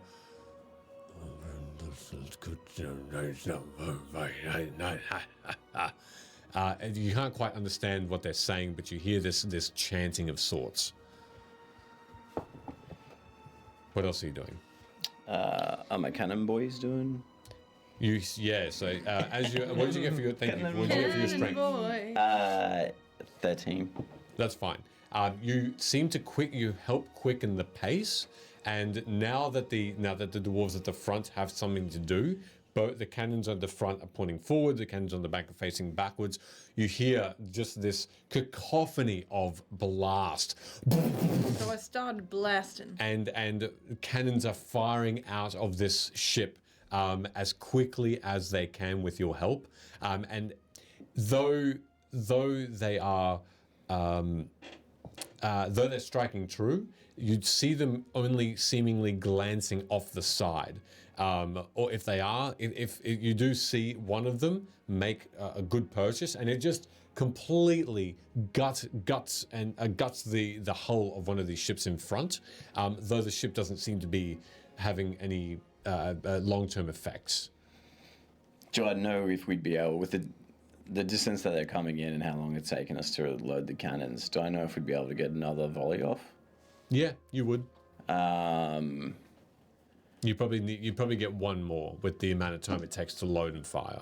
I'll kind of watch this as it happens, and I'll be like, let them just get a little bit closer so you can get more shots into it. Mm-hmm. Trust me, I used to be a ship captain. Oh. All right, so you're wanting them to get closer to the ship. Well, it's these rafts are dragging themselves in, aren't they? And the ship's turned, so is it shooting from the sides or is it just out the rear? It's out the rear. Yeah, so it wouldn't harm it if it got closer. No. Yeah, I'll just say wait for it to get a bit closer this time. Okay, so the guns pause, but they are ready to be lit, and then the fuse to be let loose. Do you want to roll to help with loading again, or no, that's fine. That strength check was fine for the whole process. Anything else you're all doing before these ships get a bit closer? They're now only a couple of 100 yards away each. I'll attempt to do exactly what I did before. To the same rear ship? Yeah, again, whichever's closer, and if I can, I'm going to constantly be looking for someone important. Okay. So as well, I'm assuming I'm only tackling the one at the rear, not the one at the front, because I got no idea what's happening up there. Yeah, cool. It's quite a ways away. Yeah. My friends are all below deck, right? I'm the only one. What's Rin doing? What are you doing, Rin? Still helping out Kalani? Stabilizing? Yeah, there's nothing else I can do myself. I think we're up. I'd go downstairs then. Then help out. Yeah, and just not be standing on this exposed. Well, yeah, I think we were actually still up because I didn't go down anywhere. Oh, are you up? Are you up still? Correct. Okay. Well, I would suggest we go down before. Nah. Nah. All right. Make more shots. Add a D4 for your cannons if you need to. Yep. Thank you. I'll fire them now. Now that they are a bit closer. Do they add natural advantage because it's closer? Yeah. Michele? Close. No. Does it add advantage because it's closer? Yeah, natural 20 for a 24 So double the dice. on each of them, right? So the first one Oh, boom. doubled is 4. The Can't get a 4 in second there. one doubled is 8. Woo. And the third one doubled 4. is also 4. So 4, 16. 8. Yeah, 16. All right. You clearly see whoever the figure you were aiming for. I identify as being in charge. One head above the rest, the head goes. The head just completely is torn from its body, and you hear clearly now this roar of anger coming as in unison as what seems to be 40 or 50 of these figures still on this ship. Holy fucking shit. You watch as another harpoon each from each ship with a rope tied to it slam against the hulls. On the rear, you need to make a dexterity saving throw as you hear and see shards and splinters of wood explode out from near you, just trying to avoid a lot of this damage. 13? 13. You do. You'll take half damage from this. That's only 3 points already halved of bludgeoning 1.5 damage points. as just wood and splinter. So you said 3 already halved. So Yeah, 6. correct. Okay, yeah. It was 6, it's now 3 because you passed. As you do get splintered a little bit and you get cuts of wood from the hull into your arm, but you're okay for the most part. And a lot of the other dwarves are fine. They're just quickly cleaning up and trying to use other bits of spare wood that they have for this sort of battle to patch up the gaps. Can I Hellish Rebuke it since it damaged me? No. Set the ship on fire. You can absolutely set the ship on fire, definitely. Fire in the hole. At If I've the already hole. helped load the cannon, I'll just, if I can, if they're trying to patch up, I'll cast Mending Yeah, cool. Yeah. wherever that is. All right, some of the wood automatically just starts to reseal itself. You see that some of the splinters of wood, the bigger parts, start to put themselves back into place and float and magically, with a slight glow, put themselves into like a puzzle pieces finding their own mark. And it seems to be quickening that process quite substantially. Do the mending Some of that dance. wood comes out of my body. You notice as well now there are figures. There are almost like crawling spiders, large, muscular-looking spidery things from a distance in this darkness that seem to be now crawling on the rope and now starting to make their way from their vessels onto yours via this rope that How they've... thick is this rope? It's probably about that yeah, thick. great. It's massive and they are solid. Lila, burn the rope. She turns back and yells, "I can do it on the back, but I can't get to the front in time." And she, eyes glowing, casts another fireball. You see the fireball graze one of the ropes, and it does damage it, and it loosens it a little. You can hear whimpering from these creatures that seem to be coming closer. They look like they are large, muscular humanoid creatures that look like they have a grayish or brown clothes on, if any, and they look like they are all carrying sabers, rusty hooks, hammers, bows. It looks like that they have black paint or green paint or red paint or blood on their skin as well, and they're just getting closer. With what Lila's done to the rope, does it look like it would give with like just a bit of force or something. Yeah, you see that the ropes, for the most part, the nets that are on the sides of the ship are only on the sides. The harpoon shots have been pretty accurate that they don't go where the netting is. They're directly on the front and the back, to the point where, and they're about 50 feet below the top deck. So they will take a bit to get to. Oh, okay, so they're not readily accessible. They're not without you jumping and aiming for them, basically, or going through one of the portholes in the hull. You might be able to reach them there. How far are they above or below the safety netting? About 50. So below the safety netting, about 20 feet. Oh, too far. I mean, I get if we've got time to do it. You do. I would. One of the ones at the front, if these guys are messing with the ones at the back, I would try and fire off an ice knife at it. Sure, go for it. Make an attack roll. Get as deep into the rope as possible before it explodes. Sure. You see, as you get to the front of the ship, the same muscular creatures seem to be coming towards you as well on these ropes. Hey, that one. Okay. As you fire this, You hit Lila. as you're running towards the front of the ship and you're nearly there, and you get the spell ready in your mind, and you trip over what looks to be a bit of a hook with a rope, and you fire it a bit too soon. The front of the ship, the front of your ship explodes outward. Still do damage. Still roll your damage, please.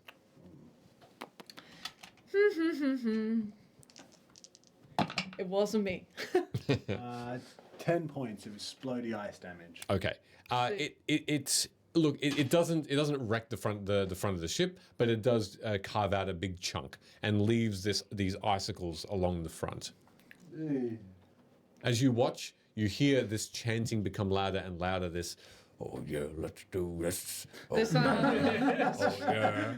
This back rope that looks like it's about to give. Nice. Can Yep. I take a third shot Yeah, at sure. the rope? Go for it. specifically? Mm-hmm. That was the second one. Oh no. It's all right.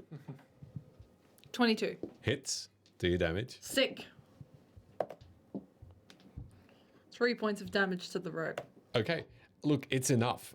It's enough to sever it completely. The figures, which were about 10 of these figures, were climbing this rope trying to get to your ship. They fall.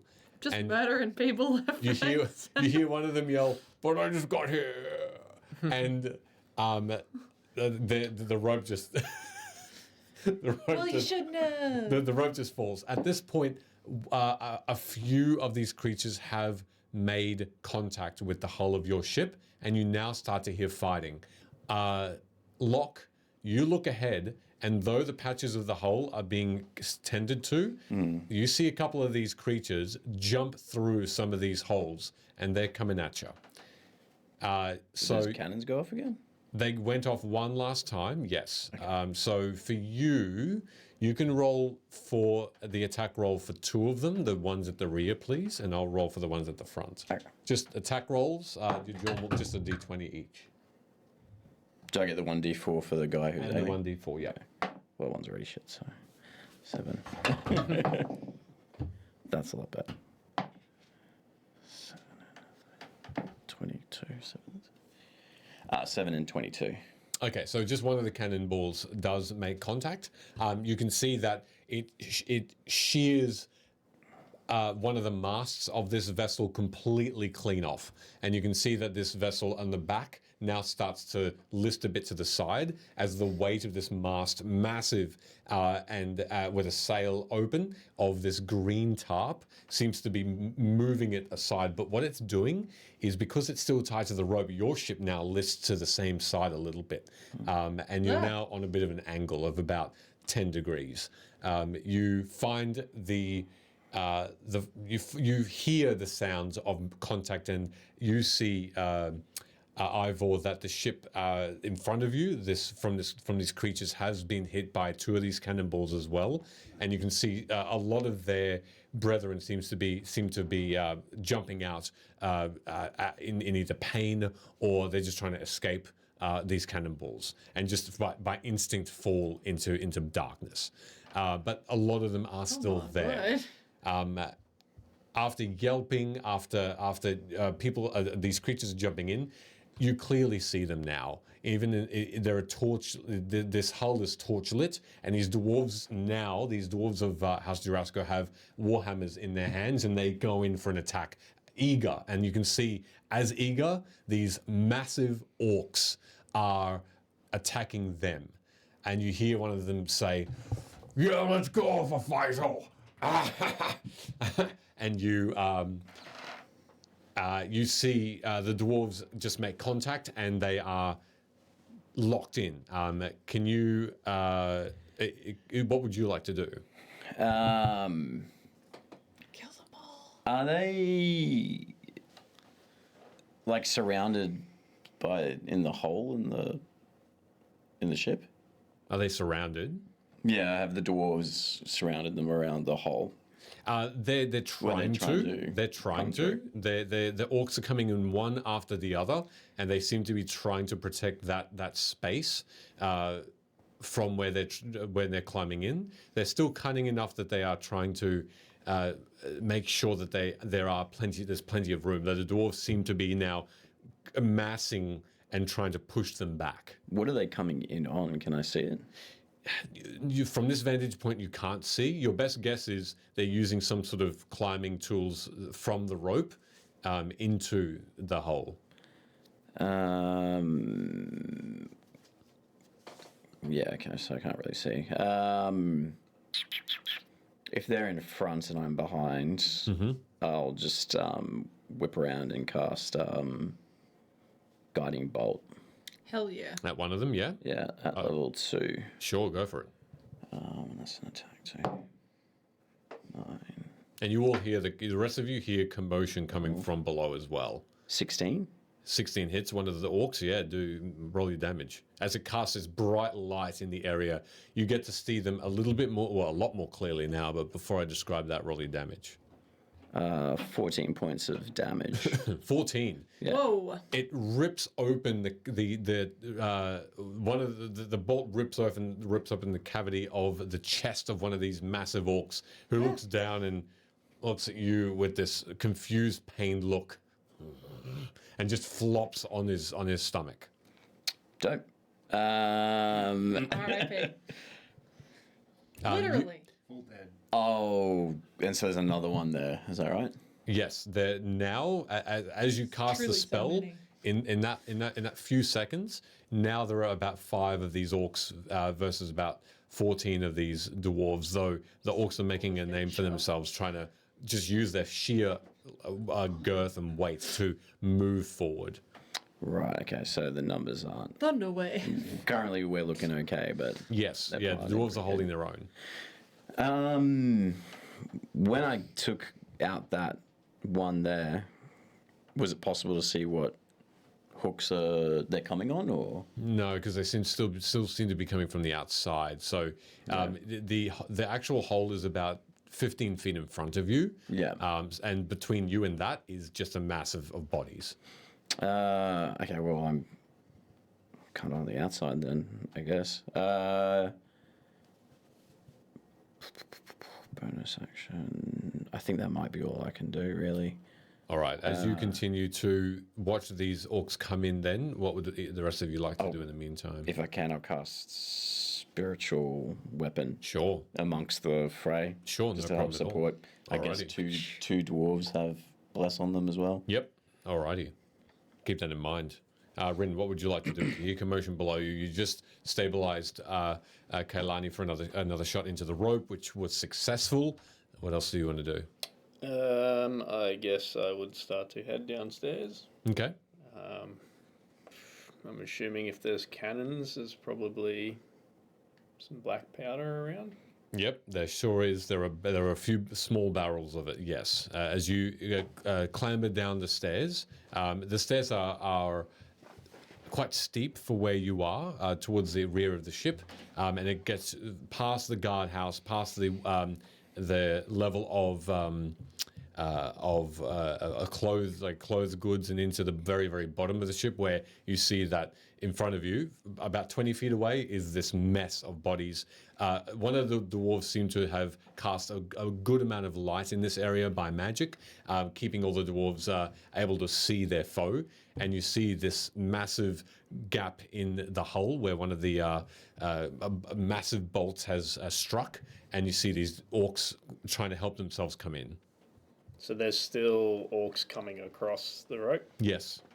The one rope that's on the rear, yeah.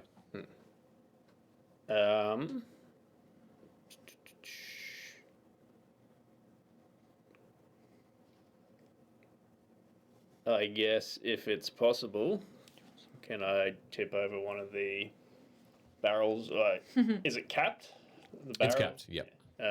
I guess I'd tip it onto its side and kick it so it rolls towards where the harpoon is sticking into the bow of the ship. Sure. Well, nice knowing you, buddy. as you kick, well, just to give you just a bit more, just to make sure it's you know what the scene is, in a that sort of angle towards directly in front of you, everything is happening. So it's within the space of about 20 meters squared that you see 40 feet squared in total. You see dwarves fighting. The harpoon is directly behind them. So you can hardly see where that harpoon has struck, but you do see the gap, and you hear the wind buffeting, etc. So between you and that gap in the ship, there's this crowd of dwarves and orcs. So you're still happy to roll that forward. Look, if there's like dwarves and stuff there as well. There are. It's all happening in that space. Probably not. That's fine. Come here.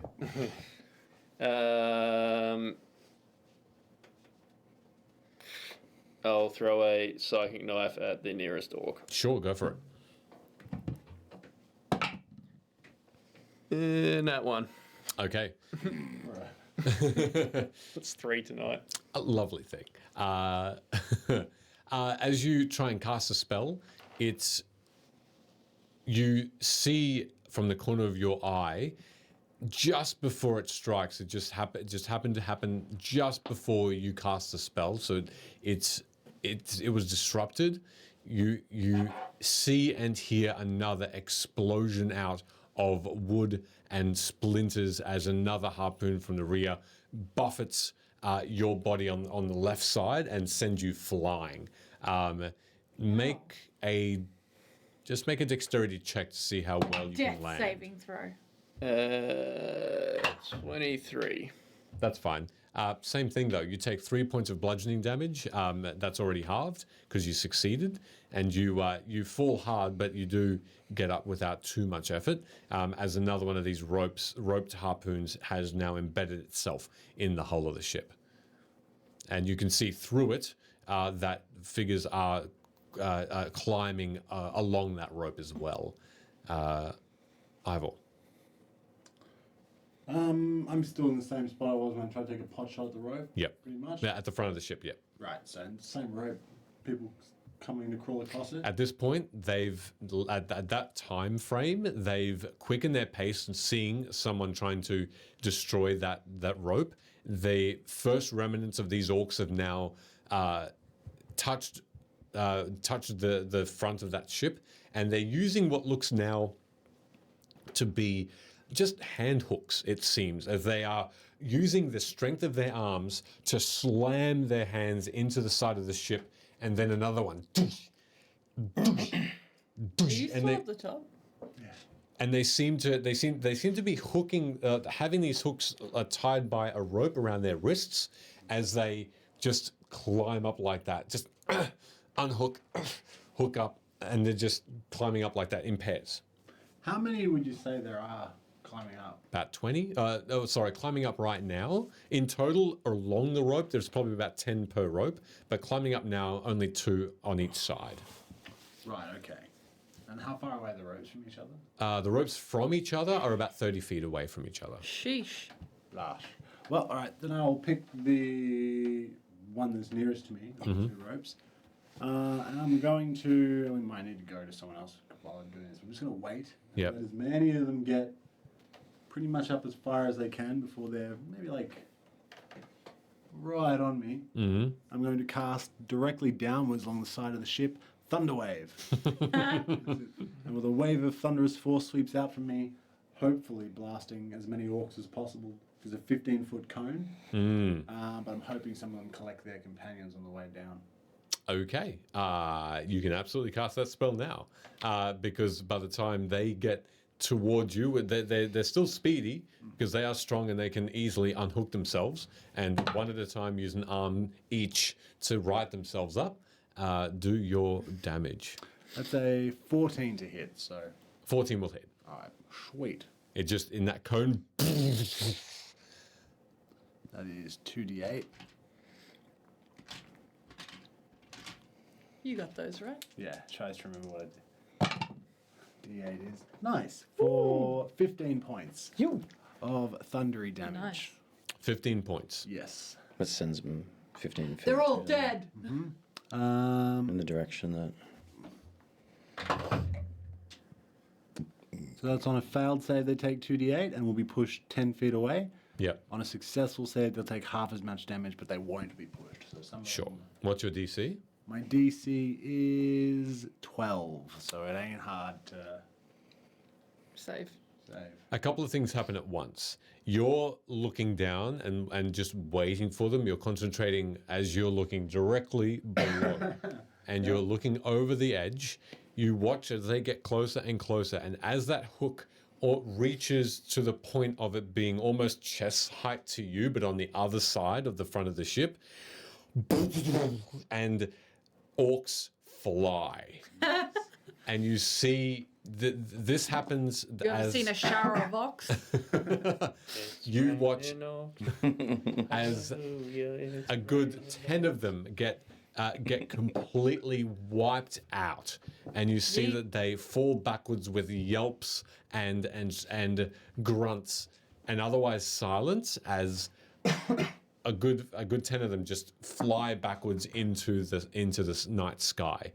But at the same time, you don't notice this looming vessel in front of you as you look up in success. The ship just makes contact with the front of your ship as it slams into it. Make a dexterity saving throw as the ship collides with this orc ship in front of you. That is if I remember correctly, that is a 87. 13. A 13? Okay. All right. Not only are you flung back, you fly backwards as well as a couple of the dwarves. Forgive me, that's a 12. A 12th? Cool, that's all right. Same result. You fly backwards and land heavily as you look down and you see a massive piece of wood sticking out of your chest as everything is... My eye. No, I have two boo-boos. As you see the first, say, 15 feet of your ship is destroyed. And sticking out of my chest. You take 12 points of piercing damage as this piece of wood sticks out of you from that explosion. And you see that the orc ship has now embedded itself and is connected by wood from top to bottom. Though the rear ship hasn't yet made contact, and that's because you see this bright light, and Lila is just holding her hand out, now recovered, seems to be looking towards you and looking back towards this ship, and you see the captain race towards you, and he seems to be leaning over you, and he looks like he's starting to cast a spell as well. And you notice that House Lyrand wizards are still trying to veer the ship backwards now to get away from the one that's rammed them. But you see orcs now start to clamber over the front of theirs. I assume if he's flung back and I'm towards the back of the ship, we would now be a lot closer. Yes, you are. about 20 feet away from each other. Can I easily see the dwarf with the giant stick in his chest? Yes. Okay, great. I'm going to run over, put my gun away, run over, kneel down. I'm going to look at you and I'm going to say, this is going to suck. And then I'm going to uncork a healing potion, shove it into your mouth, and simultaneously pull the nice. pull the thing out so that he's healing and like, you know, has the lid of something to bite down onto and heal as I yank it out of his chest. Even though you're taking damage. It's been a long time since I've seen that. Roll for your healing. Roll for 9 healing. nice. Thank you. I say, can you do my eye as well while you're here? It fixed it. You take Already. Nice. You take 9 healing back as you look down. You that first bloop of blood that just gets is instantly covered with a scar as the healing directly resolves that wound. Though Lila is still making sure the rear ship doesn't seem to be getting any closer, your ship now is leaning heavily on its right-hand side from that explosion. I also need from that, even though that was successful, I'll still need dexterity saving throws from everyone else because of that impact. How long was that bit of wood that was impacted? A foot. A foot. That's a 4. 14. Heal, don't move. Ha! 19, 2, and 1 is 22. Yeah, okay. You're fine. You're fine as well. And because of that roll, you do save Kailani from falling over the ship onto the netting. Isn't he down now? Yeah, I'm downstairs. Oh, sorry, you're there as well. Apologies. Yeah, so you're both okay. You do fall, but there's no other side effects. You do still make it over in time. As another cure wounds is also offered by the captain. Another 7 healing back to you. Thank you. I look great. I look better than when I started. Yeah, I take back that comment. Now I'm attracted to Captain Wintermid. Captain Wintermid says, "I believe we are about to be boarded." He stands. Nice. He stands up slowly, and in one fluid motion, he takes out both handguns. Cool.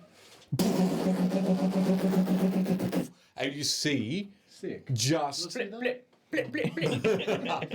bullet after bullet just being shed into these orcs who just fall backwards in shock at this sudden barrage of attacks. You see them fly, the ones that were hit just get flown backwards over the ship. Matrix shit. Back just without the dodging bit, because these orcs are slow and lumbering. What stops the captain is just running out of bullets, and you see the smoke and flame that these guns fired go out, and he starts to slowly, purposefully reshell them. And as he does, you see from that ship this massive hulking figure, 2 of them in fact, one of them walking behind the other. The first one, this ogre-like figure with this massive tree trunk in its hands, like part of the ship. It's as though they pulled out part of the ship and just carrying this massive weapon with them.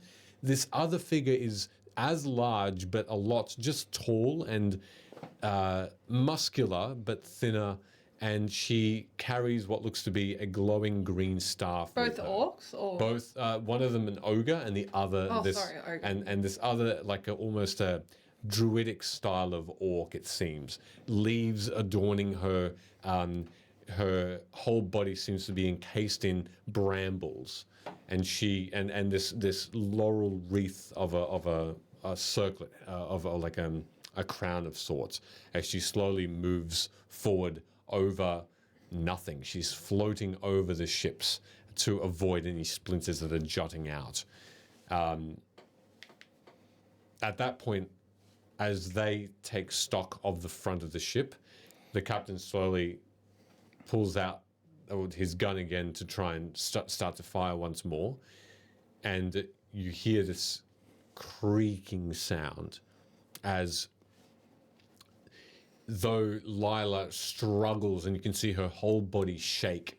This other ship slowly grinds itself into the back of your ship, the Cloud's Fury, as timber on timber just formulate between each other and protest under the pressure, but slowly just mold and break as this ship also makes contact, but a lot more slowly than the front.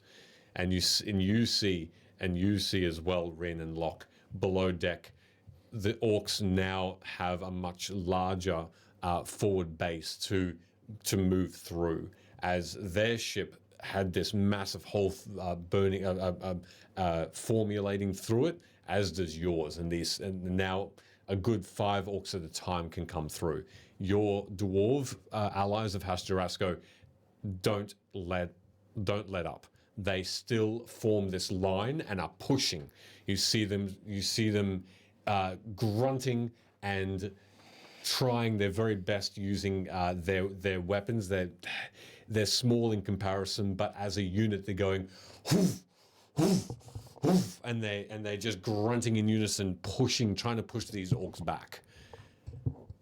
And as the struggle continues, and as the front of the ship seems to have been boarded successfully, you see calmly this female orc observe the carnage and the attack. And she has a smile on her face, as though one of success. But we'll leave it there for the evening. Ba-da-ba-da-do. And bam. Wham bam. Thank you, ma'am. Well done. You should start a tavern called the Falling Orcs. I like to think there was a village. Yeah. Right below us celebrating another peaceful harvest. You know, those long outdoor tables full of food, just dead orc, just... A beautiful sight. Far out. It's really dark. It is nighttime outside. That is true. Yeah. God. Jimmy's son's cutting wheat and gets hit by a dead orc. Hey, My goodness. if me. you enjoyed that fight and you want to influence one of our next ones, you can come hang out at Supernova on the Gold Coast on the 13th of April at 1:30 p.m. on the gaming stage. We're going to be doing D&D, but you roll for us. It's going to be a ton of fun. Yeah, we always get up to some shenanigans. It'll be great. And appreciate that, Treasure. Thank you very much. We're going to raid Crit and Miss. Enjoy the stream. Have a great evening, and we'll see what the conclusion is of this battle next week. Take care, everyone. Thanks for have a joining. lovely evening. Thanks for joining us. Take care. Stick around.